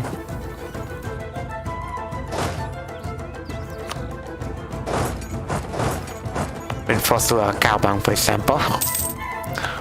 Do a Royal Shaki again. I wonder what they are doing with the Eastern Front. I mean the Western Front. There seems to be a lot of black money on their border. Wonder if they will get this right. They do also have probably an equal amount of troops against each other. So this would be a pretty much fair fight. So I don't need to worry about the Western Front for now, unless something happens. It's handling just fine. But we'll surround this guy up so he wouldn't have any chance of escaping. And then start an assault because Ming is literally a paper tiger. They don't have they do have some troop raids, but they'll just get crushed under Vietnamese superior troop instead. Their attack is only 9 and our attack is 13, and they do have low morale and discipline while I have some buffs. God damn. This would be funny to watch for sure. I might just tell you. Hey Mr. Dead Sniper, hello from Italy, and welcome to my channel. I think I haven't heard from you, so pretty much welcome to my channel. Hope you enjoy your stay, and I hope you don't mind my Vietnamese accent. So we're having a bit of a special stream today, and as you can see, I'm playing my Europa Universalis 4 games in general. I don't know if you have heard of this game, or I should explain it roughly to you on what we are doing. But yeah, hope you enjoy your stay here, and we're having a bit of a special stream, so I would like you, if you don't mind, you can share your New Year experience with me and everyone, for those who are watching. I think it will be an interesting topic because in Vietnam we also have like two different New Years called the positive, we call it the positive and the negative New Year, so to say. Don't worry, I like every accent. Well, at least if you don't mind, but probably sometimes it could be hard to understand different accent. Well, I do understand how Italian accent would feel like. Don't worry, I like every accent, the Italian accent that will speak to you like that. I think I can roleplay as an Italian. I can roleplay as an Italian right now, if you don't mind, to honor your guests. To honor my guest over here, Mr. The Sniper, I don't know if I know your accent, but at least I know the Italian accent well enough, I think. I think Italian accent is pretty interesting. If I go into it in a bit, right? Your accent is a little bit like up and down and up and down and up and down, and it's like a harmony when you say stuff like up and down, like buccerati, diavolo, pizza, pasta, stuff like that, right? Your accent is just up and down, I think. Funny stuff. But yeah, how I spend my New Year. So over here in Vietnam, New Year is like that's two different New Year, so to say. That's positive and negative New Year, like yin and yang stuff, right? New Confucian stuff. But if you don't know, well, there's a well-known New Year for us called the Lunar New Year, and we celebrate that mostly. But this is like a positive New Year, so it's like the Georgian New Year for us. So it's not much really, at least over here in the north, because probably we just go outside and catch a little bit of air, and the banners over there say Happy New Year and stuff like that, and we don't really have a firework, but some people would probably fire up their own fireworks and stuff like that. There's some news report about New Year's around the world as well, but I haven't seen any much. If you are living in here, you would know already, but there won't be much in the Georgian New Year. But in the Lunar New Year, it would be pretty much bigger, and there would be fireworks and stuff like that. People would family would gather around each other and celebrate Lunar's New Year. They would give each other lucky money and make New Year resolution by probably it's like an equivalent to a New Year resolution, but we just go to different temples to pray it out and pray that we have a better years moving forward. So it's kind of a resolution, but not really. So I'd like to hear more from an Italian guy like you, Mr. The Sniper. How do you celebrate your New Year? You can share it with me first before I share mine. Right. And do you play this game, by the way? We could probably discuss more about the game I'm having right now, if you don't mind. And probably we'll go into Vietnamese history a bit.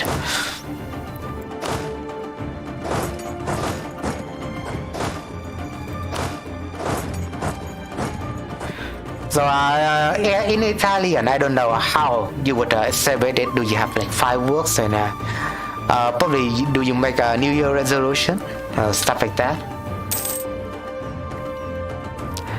I guess another civil war stuff can happen. Probably I need some kind of a super station out there, I'll lose some stability. Well, I need to take this for now. grant concession. I think that's a better option. Legitimacy is pretty high right now, and I would like to keep it that high. I see like a new viewer as well, so I would like to honor you, Mr. Death Sniper, yes, if you're still watching. So, even though I would even calling a Death Sniper general would be a pretty weird, right? So. Yeah, I wouldn't ask your real name, Mr. Death Sniper. Probably I would need to just call him DS or something like that.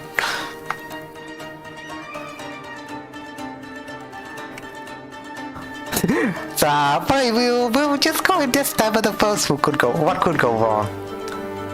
We'll call him Death Sniper the first. I'm having a little bit of armies. Well, I do have many chat supporters. In the past, so I guess we'll just recruit him like later. I'll need to come up with like a more interesting name for you, Mr. Sniper, if you don't mind. Spending my time with my family, yeah, I guess a lot of you just spending time with your family, right? Traditional Japanese dinner, really? Your family is from Japan. So you migrated to Italy and stuff like that. That is pretty interesting. Japanese migrate. I think pretty interesting. Although in Japan, do you also celebrate the Lunar New Year instead of the the Georgian New Year? I'm curious on that. Or do you wanna ahead and celebrate your country New Year instead of your traditional New Year? Because I think it's pretty complicated if your family is from like an immigrant, right? If you are like an immigrant country and you do have traditional cultures, but in the new country you also have their own culture, so I don't know how you would cope with that. I know how you would cope with that, but let me know, Mr. The Sniper, if you celebrate both cultures at once, or how this New Year would have looked for you. Do you celebrate the Lunar New Year? Please let me know. Although the TTS lady is not catching you. Hello. Mr. Dead Sniper. Hello hey, from Dead Italy. Sniper. イタリアの方 she's gonna Mr. Dead Sniper. yeah, let her rap a little Don't bit. worry, I like every accent. Well, yeah, I've heard your Mr. message Dead before, Sniper. the Sniper, but Interesting. the TTS lady is catching up. Mr. Dead Sniper. How did you spend your new year? Mr. Dead Sniper. I was spending my time with my family and we had a traditional Japanese dinner because my family is from Japan. Mr. Dead Sniper. Yeah, you know. Yes, I am Italian Japanese and I can speak yeah. Japanese very well, but I can barely read or write it, which is unfortunate. Very fortunate. I did learn Japanese in the past, Mr. The Sniper. Hi, Mr. The Sniper again. But well, I did learn some Japanese in the past, so I do know how to write it. But well, for most of the time you do here, I do feel like I will feel comfortable if I write it in Romaji instead. But I digress. I do know how to write hiragana and katakana, but I cannot. For the love of me, I cannot learn kanji, unfortunately. And I do think kanji is a bit more advanced, you know. Probably I would like to engage with this dude right now. But yeah, feel free to share with me your Japanese experience. How much you can talk in Japanese. Konnichiwa. Watashi wa Zui desu. Yoroshiku onegaishimasu. That's all I know. Well, but mostly that's what I know. You know. 僕は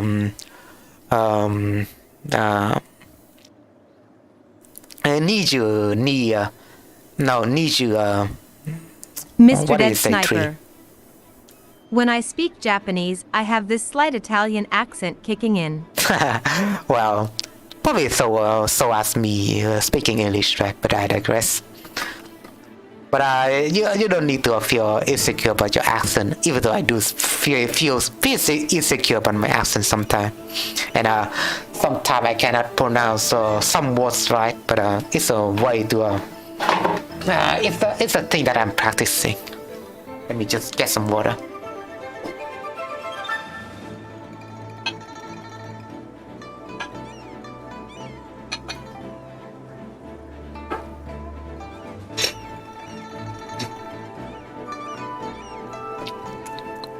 Also, did I get your Italian accent right? Just now. Please let me know.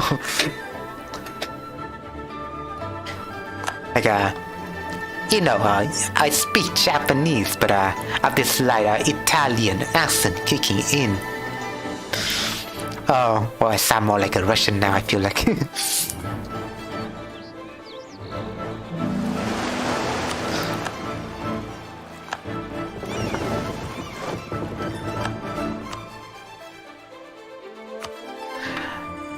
I think a lot of a lot of people in Vietnam also learn English, but that's a slight problem that we just learn I think there's different media that have different accent, but we often just don't notice the difference between accent. So it's like a thing. I think most of the media are in American accent, so we just adapt ourselves to American accent instead. Yeah, not East Pacific, whatever.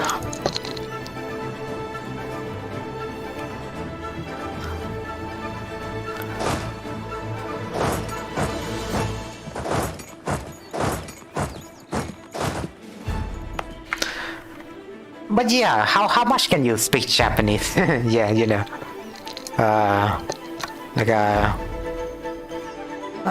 No, do you know how to type Japanese in your keyboard and stuff like that? I'm just gonna ask friendly, you know. How much did you learn? How much have you learned Japanese? Because I only learned some. Mr. Dead Sniper. The same thing for me about English pronunciation. I can barely pronounce some words in English, like the word rural, for example. Yeah. It would sound like rural, where the L sounds like an R. Rural, right? Yeah. With how the Italian accent kicks in, you know. Yeah, I think at least for me, speaking English, I have some trouble pronouncing Mr. Dead the Sniper. S word. I can speak it around 80% of the language. Yeah, 80% really in Japanese. That sounds amazing because I don't know that much apart from probably the usual greetings and stuff like asking age and stuff like that, or asking where you're from. Ask what are you looking at, documentary, no? I only know basic phrase and stuff like that, so yeah, I only learned that. Well, mostly just because of my curiosity. But I digress. Not like I know much.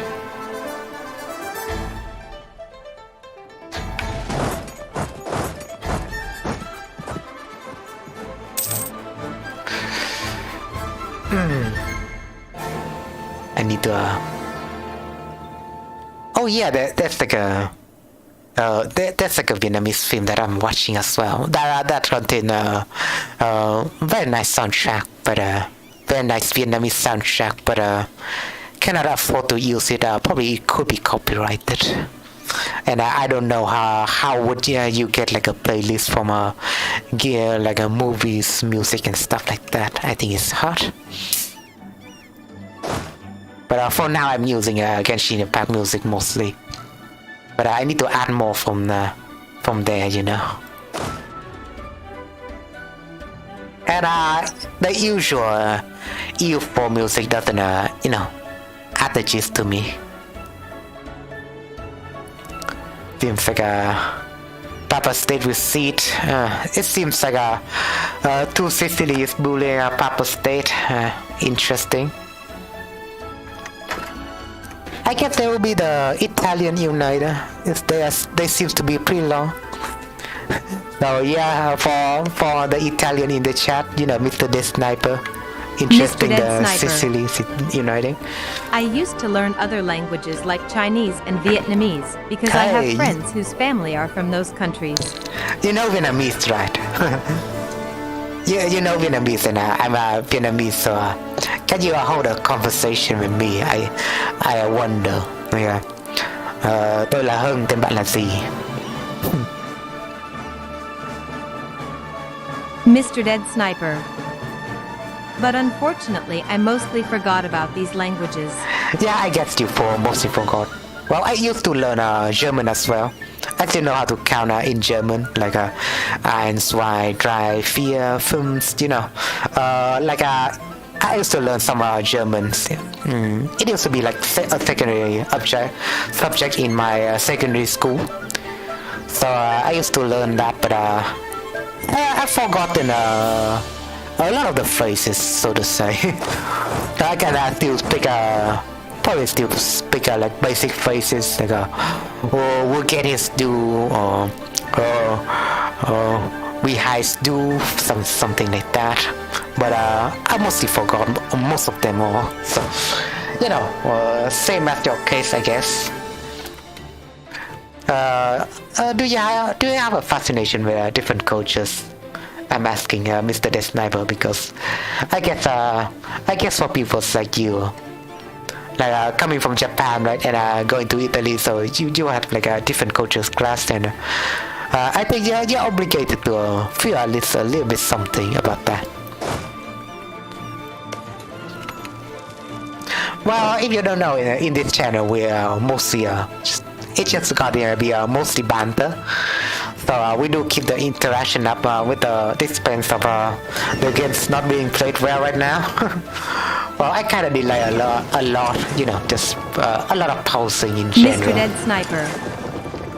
I can speak German fluently, but also French and Spanish. Yeah, I'm talking about around the world, Mr. Around the World, Mr. The Sniper. That's very like you know German fluently. Do you study those subjects in school, or was it just you who studied them yourself?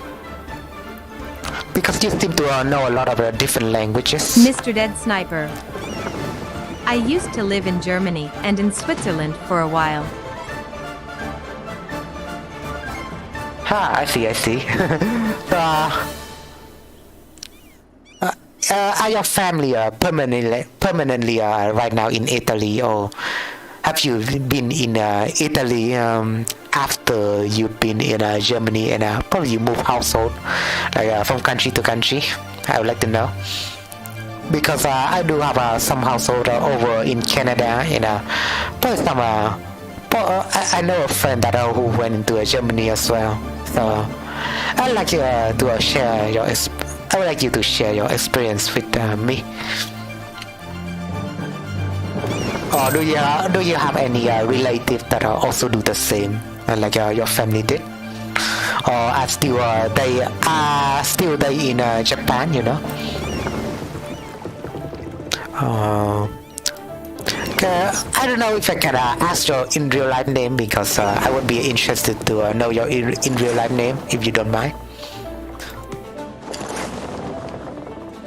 Because it would be interesting to you mean it would be interesting to know if your mother or father could marry like a foreign dude and started a whole family, right? Yeah, you would have like a different surname and last name instead. That would be interesting. I would like to know.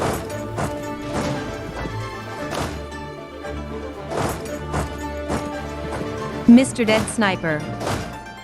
I learned German almost entirely by myself, and my German friends helped me a lot. Damn. So yeah, it's well, I mean, I think think for some reason a lot of Europeans just know a lot of different languages, or is it just me? But in Asia we don't really learn multiple languages unless you're from Malaysia. But I digress. In Asia, it's like a lucky thing that one of you. It's like a lucky thing for tourists if one of the Asian even know English. But yeah, in Asia you don't really learn many languages like Europeans do. Probably you do have free time, but still I digress. But in Asia we just learn our nation and our national language, and that's it. That's how we communicate with each other, you know. But you don't learn multiple languages unless you're from places like India or Malaysia, you know. So I always wonder why how European can handle learning multiple language, or is it just a few different people who do that? Mr. Dead Sniper. My family is kinda mixed of mostly Japanese, but also Chinese because of my great-grandparents. Damn, that's some deep shit, okay? Well, my families are just Vietnamese. It's just poor Vietnamese and not that interesting as you, but I digress. But maybe in the future I would like to. I feel keen on going abroad, so I could start a foreign family. Hey, if anyone who's in Scandinavia or Germany right now, you could give me a call. I think that would be one of the countries that I would visit in the future, or probably can find a job there. Phil. Hi. Hey, Phil again. Welcome back to the channel. Welcome back to the channel, Phil. My usual suspect who's in Malaysia. Hope you enjoy your stay here. We're having a pleasant discussion with this gentleman, the sniper over here. And apart from your family's topic, do you celebrate? Do you? I think I would have to ask this now. Is that do you celebrate New Year's differently? Compared to your country's New Year celebration, or can you give me a little bit of light how the Italians celebrate their New Year's? You said we're having a bit of like a Japanese New Year tradition, right? So I was wondering what would that kind of stuff be like, you know? And Phil, if you can share your New Year experience, that would be great, and I would like to hear more from your New Year experience as well. As you know, today is a special stream, and I will talk about Christmas, New Year celebration. If you do have any New Year resolution and stuff like that, or do you have that in Malaysia? Please let me know. Do you celebrate Lunar New Year instead of the usual Georgian New Year? Please let me know.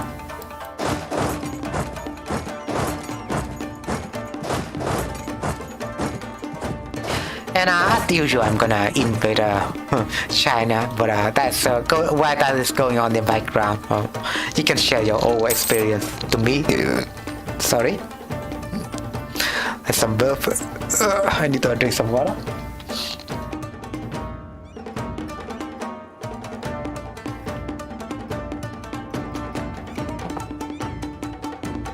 Exotic animals. What how exotic are they? Also, speaking of exotic animal, that's like a interesting fact that in Tây Nguyên you have some sort of a squirrel who poops, a squirrel who eats coffee beans. I know they're not squirrel, probably more like raccoons. The raccoon who eat they eat coffee beans, and they poop out some sort of special coffee bean taste. So it's like a raccoon coffee if you say it lightly, but that was exotic for sure. But it is pretty expensive as well to feed them coffee bean, and they will poop out, and you enjoy coffee, and it has flavor coffee bean and stuff like that. You know, pretty weird, but it's just a random topic. But yeah, Phil, how has your New Year has been? If you would like to share, and Mr. The Sniper as well, I would like to hear more from your New Year perspective. My New Year just probably pretty boring, because it's like a Georgian New Year, and in the Lunar New Year there would be But according to different jobs, you would have around 7 days of break.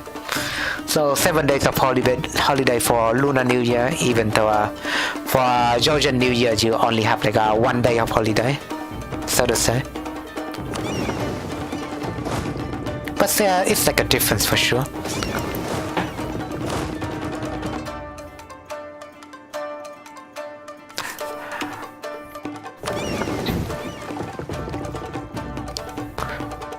Yeah. In case if you haven't catch Mr. Desniper, I would like to learn more from you, and I would like to how your European lineage would feel like. That's some kind of cultural thing that I would like to hear from you as well.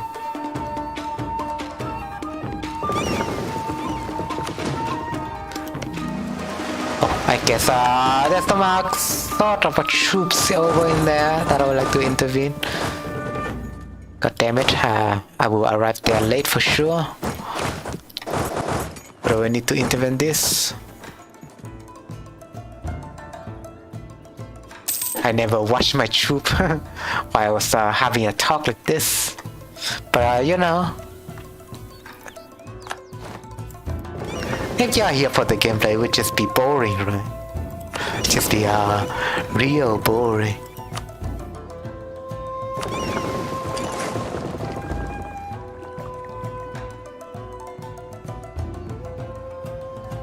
Mr. Dead Sniper.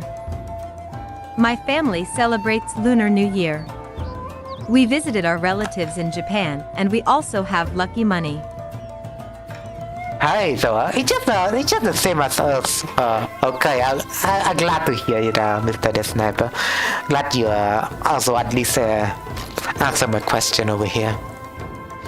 Also, it's a funny thing to see them using melee weapon while I have guns like this. But I need to reinforce that for sure. Probably it's not even fast enough. God damn. But yeah, Lunar New Year. So probably you have lucky money and you gather around together. So probably this New Year wouldn't be that big for you, right? You will still enjoy at least, or you will enjoy two different celebration. I know. If you're working as well, probably you would still have a holiday off, right? I don't know. Consider if you are in Italy, you would probably have a mostly Georgian New Year, right? But if you have a Lunar New Year celebration, then you would have to spend time with your family, so you would still need to take some holidays off. And I think some companies do give you room for that, because they will add you some holiday day, you know. Come on, I need to reinforce there fast enough. God damn it, I got stuck wipe. But whatever.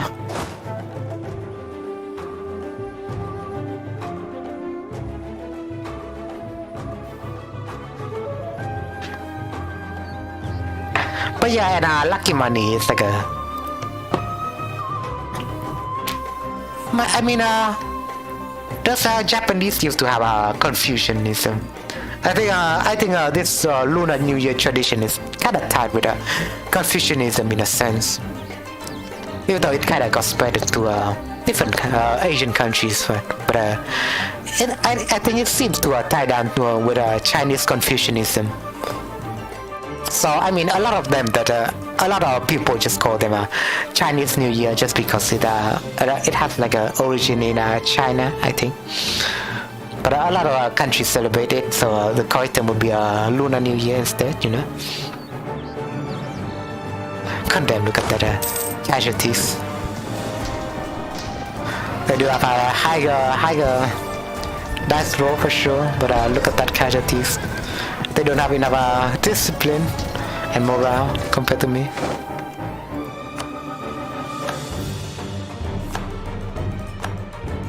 Some nice engagement for sure. But I will repair that once again.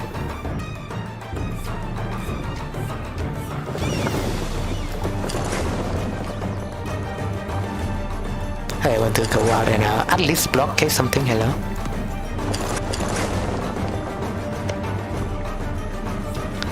Are they even blockaded? let's just go here. Way over there.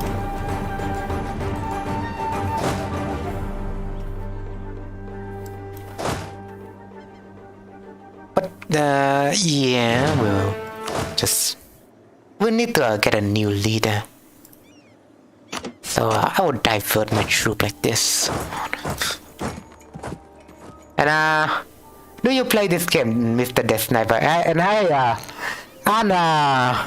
do you pronounce your name? Aunt Ari Spy. Welcome to my channel. Hope you enjoy your stay. And today is a special stream. So what are you? If you are in a different parts of the world, you can share your New Year experience with me. Do your country celebrate the Georgian New Year or the Lunar New Year? Please let me know. Or do you have your different calendars in your country Phil, rather than from those two? We don't celebrate New Year? Lunar New Year because we're Islam, but our neighbors, Chinese neighbors, celebrate. I mean, yeah, I see. Because yeah, in Malaysia, right, you have different kinds of religion. So you know, some neighbors who celebrate Lunar New Year if they're Chinese. Yeah, it will probably tie down to culture rather than religion, I would say. But sometimes religion and culture kind of tie down together. But I digress. But what was I about to say? Like, yeah, if you're Islam, you will still celebrate like Mr. Georgian Dead New Year. Sniper. I am not a huge fan of strategy games. So how did you discover my content then? And why are you watching me? Well, I don't really, I don't really just have a game in my. I don't really just play my game. I think I just leave it in the background. And I'll probably discuss more with my viewers and stuff like that. We have an interactive stream, but it will feel strange for non-strategy fans to still watch me, because I mostly play strategy game. But I digress. Well, what kind of game do you play? If I'm wondering, Mr. The Sniper, or do you enjoy other activities? Please let me know. Well, this game over here is just like a background that I'm leaving. Well, we do have if we don't have any interaction on the stream, then I'll just roleplay whatever I'm doing for the most part. Probably will need to research ourselves up a little bit. But I haven't embraced printing press is like a issue.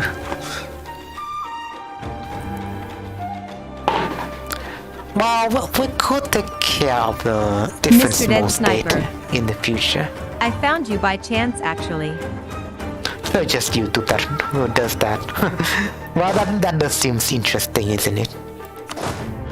I guess YouTube would recommend you like random channel from time to time. Like I do see a lot of YouTube videos that pops up, not about the games that I play, but it's just probably not even live stream, but past stream.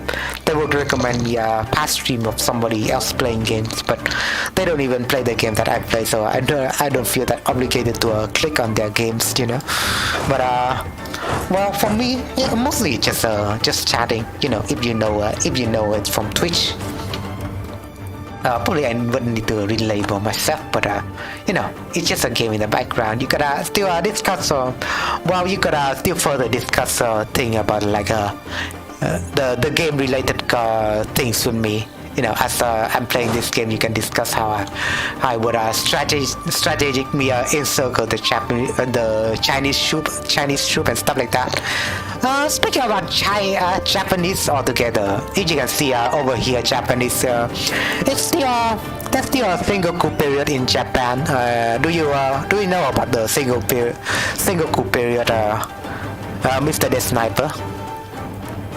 And if you know a little bit about Italian history, well, in the Middle Age, Italian were a bunch of smaller city-states. If you don't know,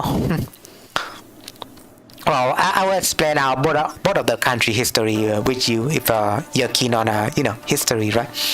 But I'm also discussing about New Year's altogether. If you would like to hear more about Italian and Japanese history, please let me know. Or do you know anything else Mr. other Dead than me? Sniper. I play mostly FPS and also sandbox games, but I don't play games that much anymore. Yeah, I can see how you don't play game that much anymore. But I digress. Since your name is Mr. The Sniper, right? You probably play Call of Duty or something. But apart from that, do you are you interested in history regardless? Because I could go into how what I know about Japanese and Italian history, so I could share with you just some interesting facts.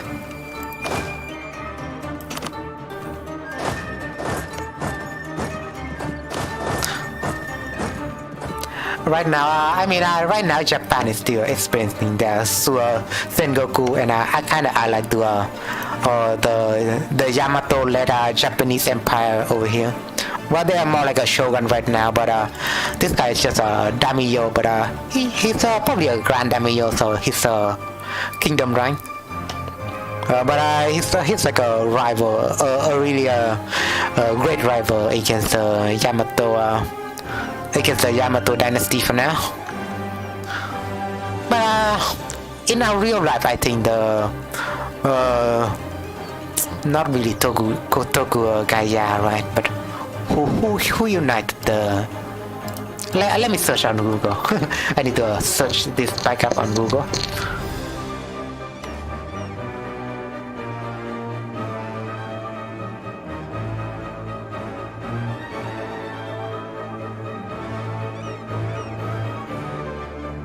If I remember, it should be the Nobunaga, the three unifiers, the Nobunaga, Hideyoshi, and Mr. Dead Sniper. Tokugawa. There we go. I do remember I find Tokugawa history as one of interesting, the so yes. uniter. Yeah, at least you find history interesting. Do you know much about Japanese history? Please let me know. Italian history. I think I could go into that topic a little bit, if you don't mind. But I will only share what I know, though I don't really know that much. I do know history along the world, but I will share what I know at least. I'm planning to make Age of Empires 2 mod that are a little bit related to Vietnamese history. So it's like a map about the period of chaos around the mid 10th century about in Vietnam. So there was a period called the Third Warlords. So there used to be a lot of chaos in because of the Wei dynasty that the Ngor established themselves after we declare ourselves a country, united for like independence from when we declare the independence from Southern Han, right? Mr. Dead Our country Sniper. went through a period of chaos, so I don't could know go that much into of that a Japan's bit. history, but I do know a lot of Italy's history. Really? So, as you can tell, Italian have a lot of bunch of smaller city-state in the Middle Age, right? And in earlier history, there used to be the Roman Empire.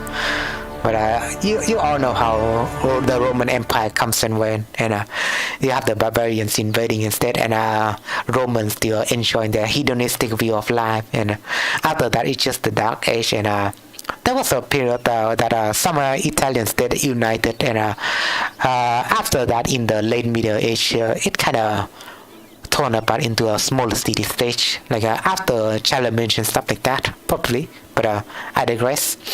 That's all I know. But you can enlighten me on some of the, some of the Middle Age Italian history, if you don't know about that fact. I don't know about probably World War II Italian, all led by our infamous Dance Benito Mussolini. And some Italian politics, I think, you kind of got a new prime minister at hand, right? And she's kind of far right.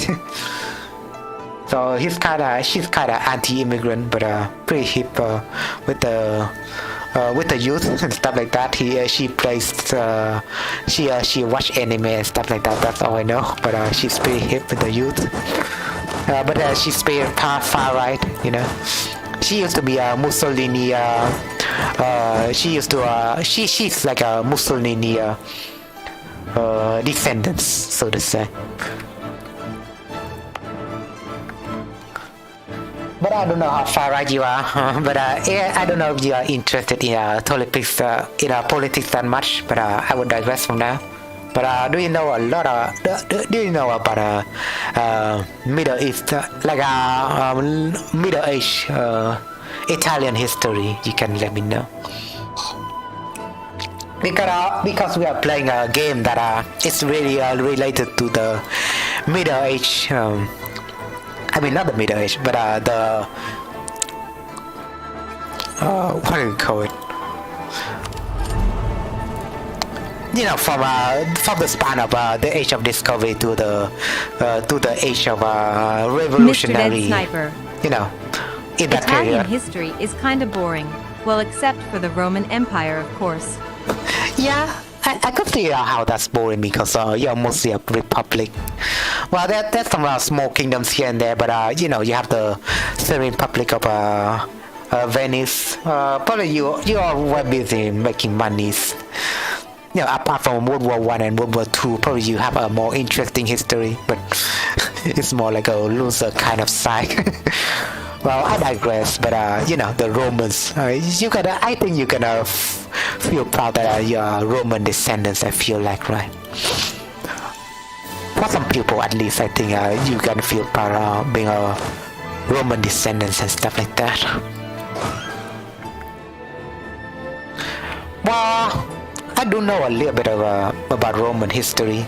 Like they used to start from around the 60. They used to really start around the 60 BC or stuff like that.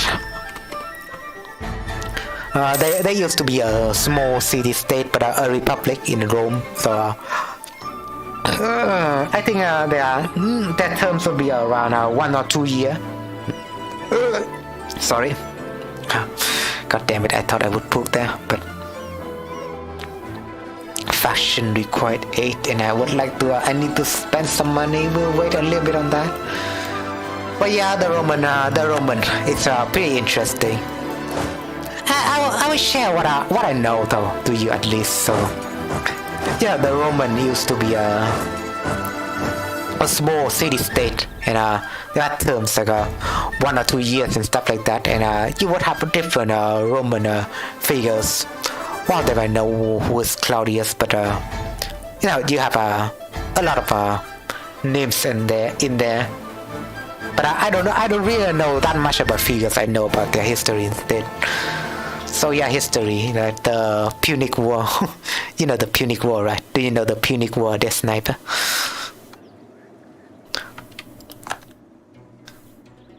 Oh, it seems like they just accepted me as the rival, so well, I'll sue themselves regardless.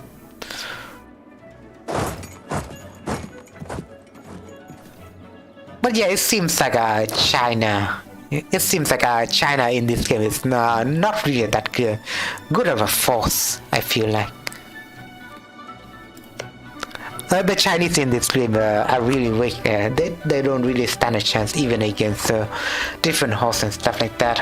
Probably Qing could establish a better dynasty. You know, the Manchu can establish the Qing dynasty, but they haven't got themselves of doing that just yet. They're still the Great Ming. They could even be my ally, but in the future I will see them as my rival, honestly. But I would like to establish my whole Canton region, so I would complete the mission tree.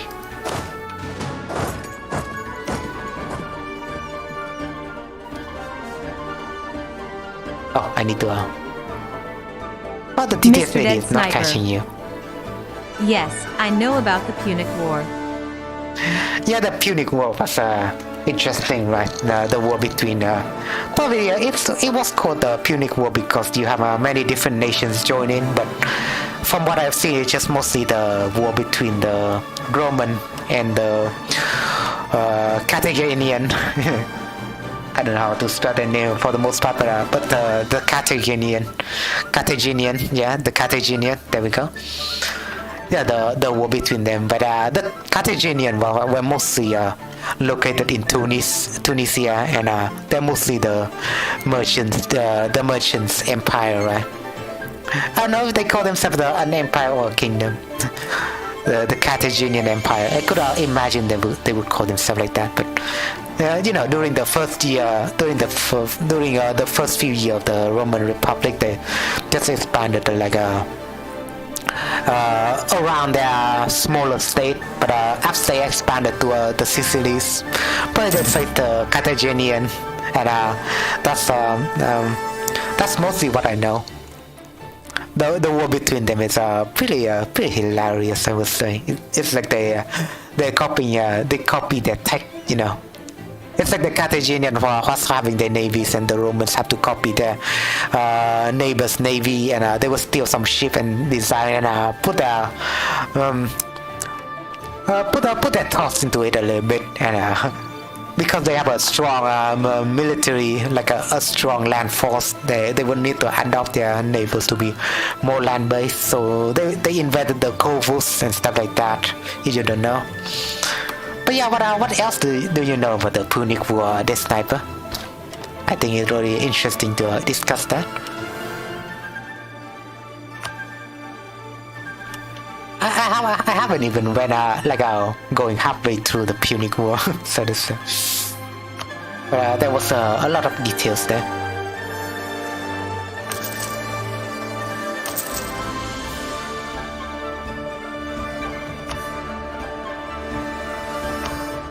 Mr. Dead Sniper.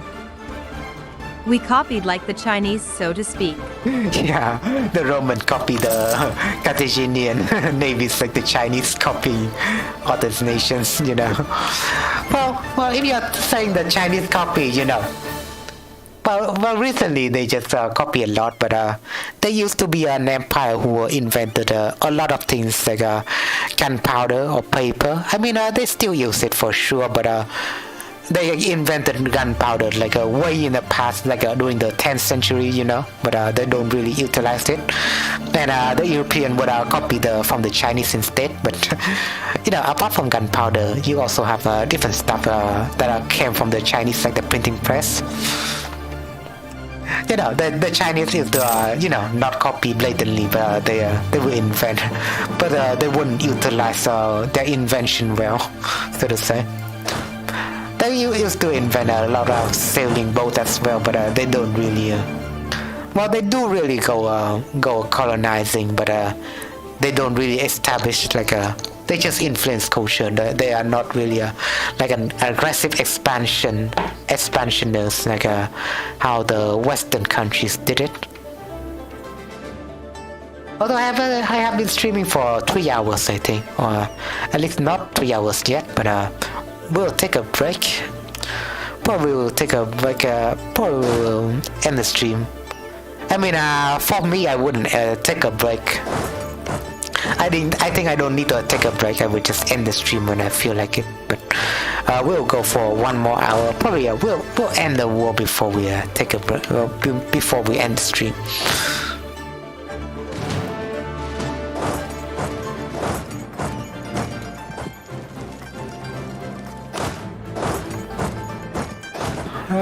A lot of attrition, I might add, because I'm not paying attention.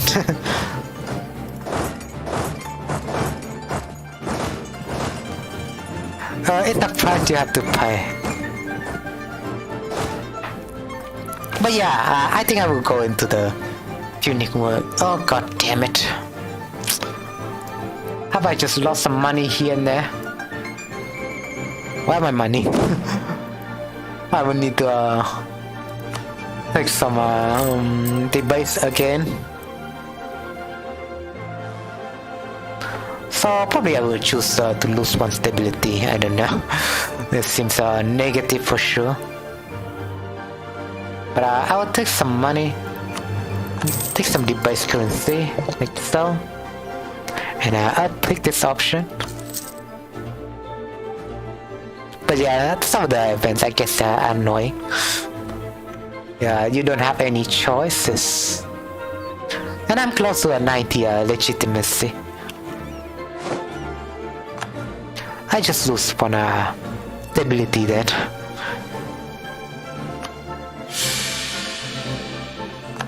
But that's a civil war for you. I think the game is getting laggy, so it could crash at any moment. But I also need to upgrade my technology. And probably just let our new troop get into there, you know?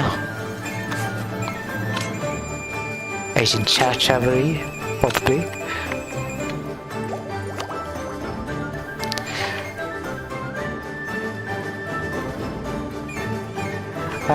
Copied like the Chinese there. From what I've seen, right? Yeah, they kinda the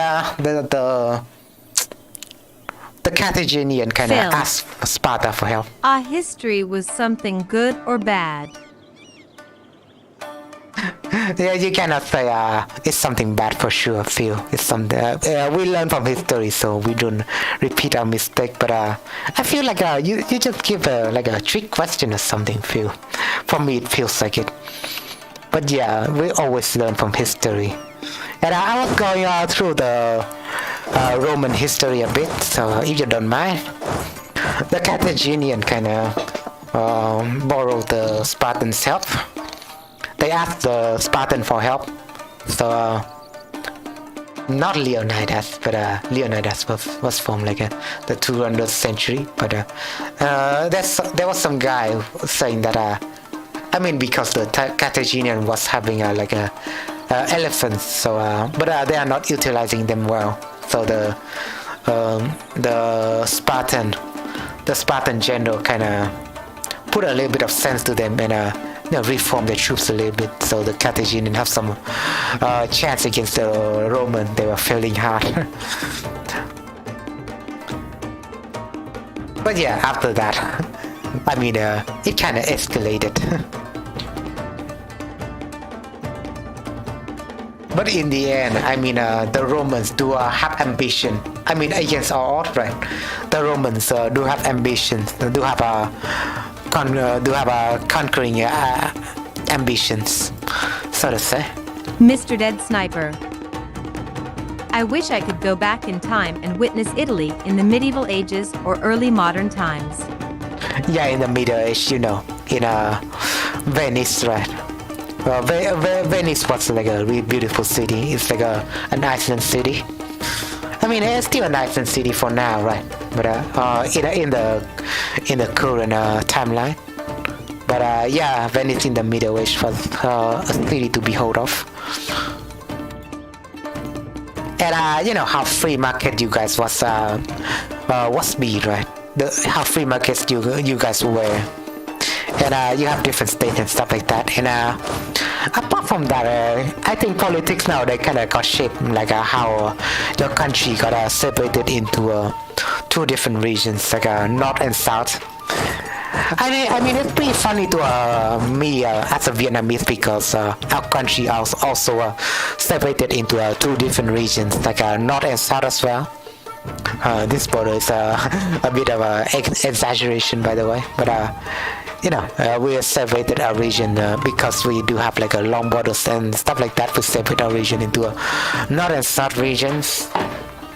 And Italian politics kind of got separated like that as well, because if you look at Naples, it's mostly a lot of mountains and you know, mountain range, and probably Naples invented most of Italian cuisines, like the pizzas or the pasta and stuff like that. But in Venice or in Milan, you have trade, right?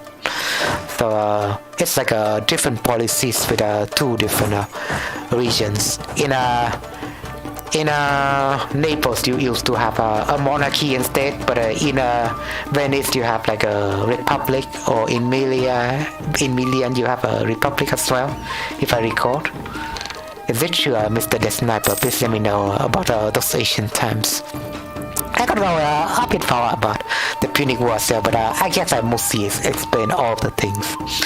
But mostly the Carthaginian kind of lost to the Roman, so to say. Phil. Medieval age, Black Dead. Yeah, Black Death was like a period, right? Although you should call it, although the scientific name would be the bubonic plague. There's still Black Death going on around in the world, by the way, but we mostly contained it by vaccine and stuff like that, so you don't see Black Death around anymore, but it's still a thing. It's like by chances, right? Yeah, you feel like it's a bit fascinating that by chance a virus. I think in the Black Pest case, case, right? It was like it's like a bacteria, but by chance a bacteria, right? Oh no, it's like it's not a bacteria. It's like from what I recall, the bubonic plague is like ký sinh trùng tiếng Anh là gì nhỉ? It's like a parasitic kind of plague, right? It's kind of like a parasite. It's like a parasite. Yeah, it's a parasite. So it's kind of the main vector is rats and stuff like that. So if you are living somewhere dirty, you could catch the bubonic plague again. For those who are homeless, be more careful with it. But of course, Black Plague is like a really nasty thing. It was funny that you are looking back on the history about the Black Plague as well, because in the medieval age you don't really have knowledge about the Black Plague, so a lot of people don't even know that the rats are the vectors, so they would blame that the air around them were evils, and there was a term back then called miasma, you know, so they blame the miasma for giving them the plague, but they don't know the real treatment they would need to take to prevent the plague, so to say.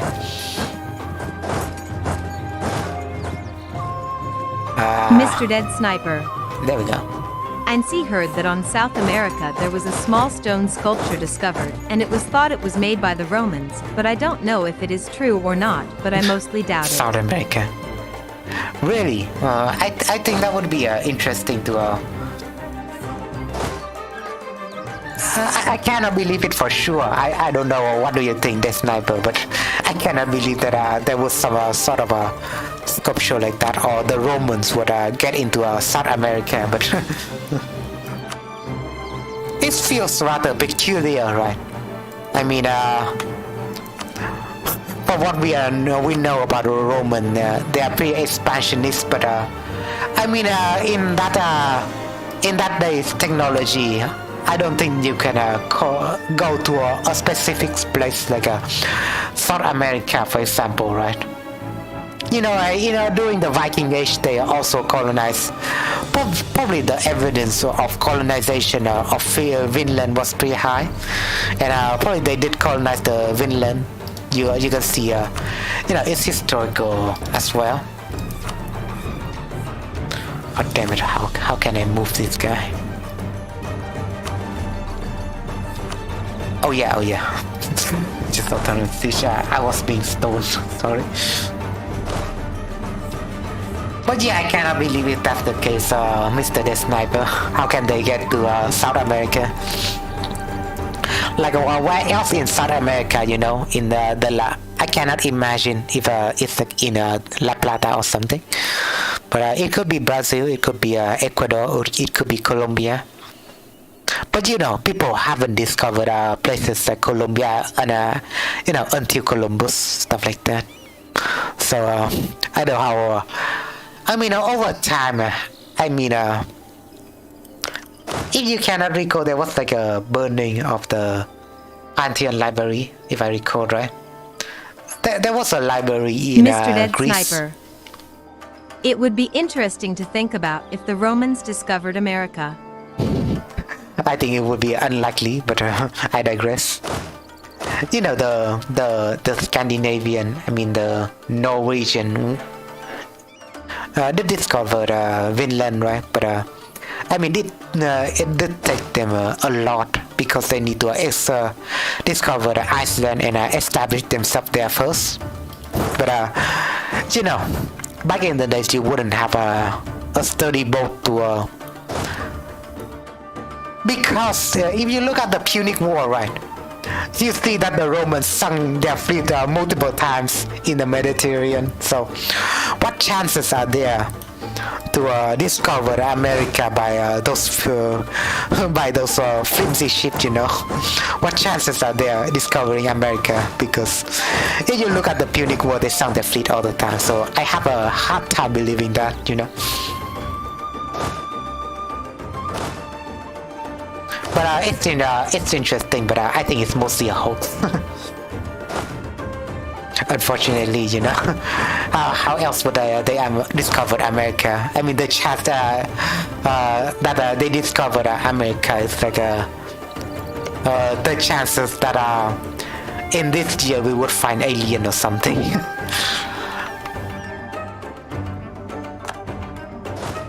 I mean America, I'm not talking about Africa. I don't know if they expanded themselves, you know, rather more than their usual territory. Expanding from the Mediterranean, they would go further into the Saharan desert. Probably not, but still.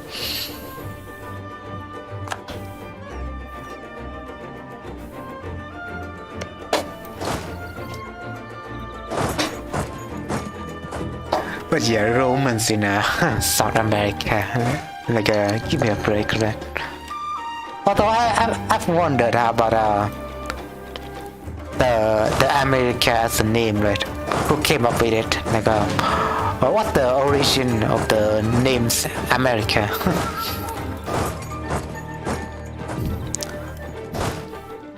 Like, if you don't know, like, there was like a mythology around the classical age that they used to call the now Siberian, or Russia land, like the land beyond Ukraine. If you know, right? Ukraine was called Synthesia. Synthesia, sorry. Cynthia, sorry. The Ukraine was called sorry, I butchered myself with the pronunciation again, but it was called Cynthia in the classical age. But beyond Cynthia, they haven't colonized that, so they just call it like a mystical land called Hyboria, and the Hyborian lives there and stuff like that. And they would imagine some sort of angels population lives there or something. But you know, during the classical age, no one really colonized Hyperborea, so to say. So they just give them temporary names like that. But probably later on they would call the whole land Ruthenia and stuff like that. But yeah. Draftsnat, hey, welcome to my channel. Hope you enjoy your stay. It seems like we have multiple bad events over here. Because, as usual, right? Asian was discovered in China as well. There's like a Heaven's Tribulation or something. Oh, Bhutan seemed to form. That's interesting. Bhutan's form from but they would change their name soon, even though I'm kind of surprised that Bhutan kind of follows Sunni faith. That is amusing to me. But Bhutan follows Sunni, and it seems like our friend here, the Shaggy, is having some trouble with the Bahmanis. I could help them out, but they seem to base trading for now. So let's see what's gonna happen in the future. In the future. But yeah, that's not. Thanks for coming to my channel. Hope you enjoy your stay. Gonna get some local rest, I guess. I'll get some autonomy. Unrest now is high, so I could use this. I just do that regardless. I just check my autonomy again. I would do this and this. Why not? We'll give people's freedom instead of making more money. That is always better. You know, the Chinese nowadays kind of makes a lot of money, but so they are spending that money to control the citizen instead.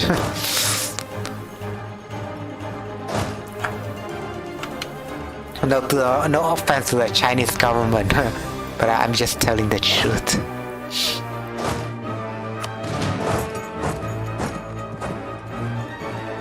My border over here is pretty solid, I think, but we'll put our trooper over autonomous like this. Oh, and it seems like my game just crashed. So I guess that's the end of the stream today. I think you enjoy today's stream at least. So thanks to whoever came in and joined on my stream. As usual, my game kind of got crashed after like about 3 hours or so. But it's a perfect time to end the stream. So thanks to whoever joined the stream and have an interactive chat. And yeah, you need to go now, Dead Sniper. And I need to go now. Goodbye and take care. Gave you a like and a sub. Hope you are welcome. Yeah, I really appreciate your staying here, Mr. Dead Sniper, and I really appreciate your subscribe and follow as well. And do let me know if you have a different schedule in the future. I could catch you more. And yeah, as it being said, I've enjoyed today's stream and I have a great talk with you all about our different New Year tradition and stuff like that. For those who watch the video, we kind of discussed it in the middle of the stream, so to say, so feel free to catch it there. But regardless, thanks everyone for subscribing and liking my video. If you enjoy it, you gotta leave a like, or you can, or if you don't, you can, but or if you don't, you don't. But if you do enjoy it, you can leave me a like and give me a subscribe, because YouTube really relies on your giving some kind of interaction with your content and stuff like that. So I would be appreciative if you do stuff like that for me. And as you don't know, recently I just hit like a 300 subscriber max. So I think it's like a great accomplishment for me, and I would like to thanks for involved in my channel. And it's just my hobby for most of the time, but we'll see if anything grows from there. But I will do have some more plans with me going forward. But regardless, hope you enjoy your stay, and as usual, humanity first. Stay safe, everybody.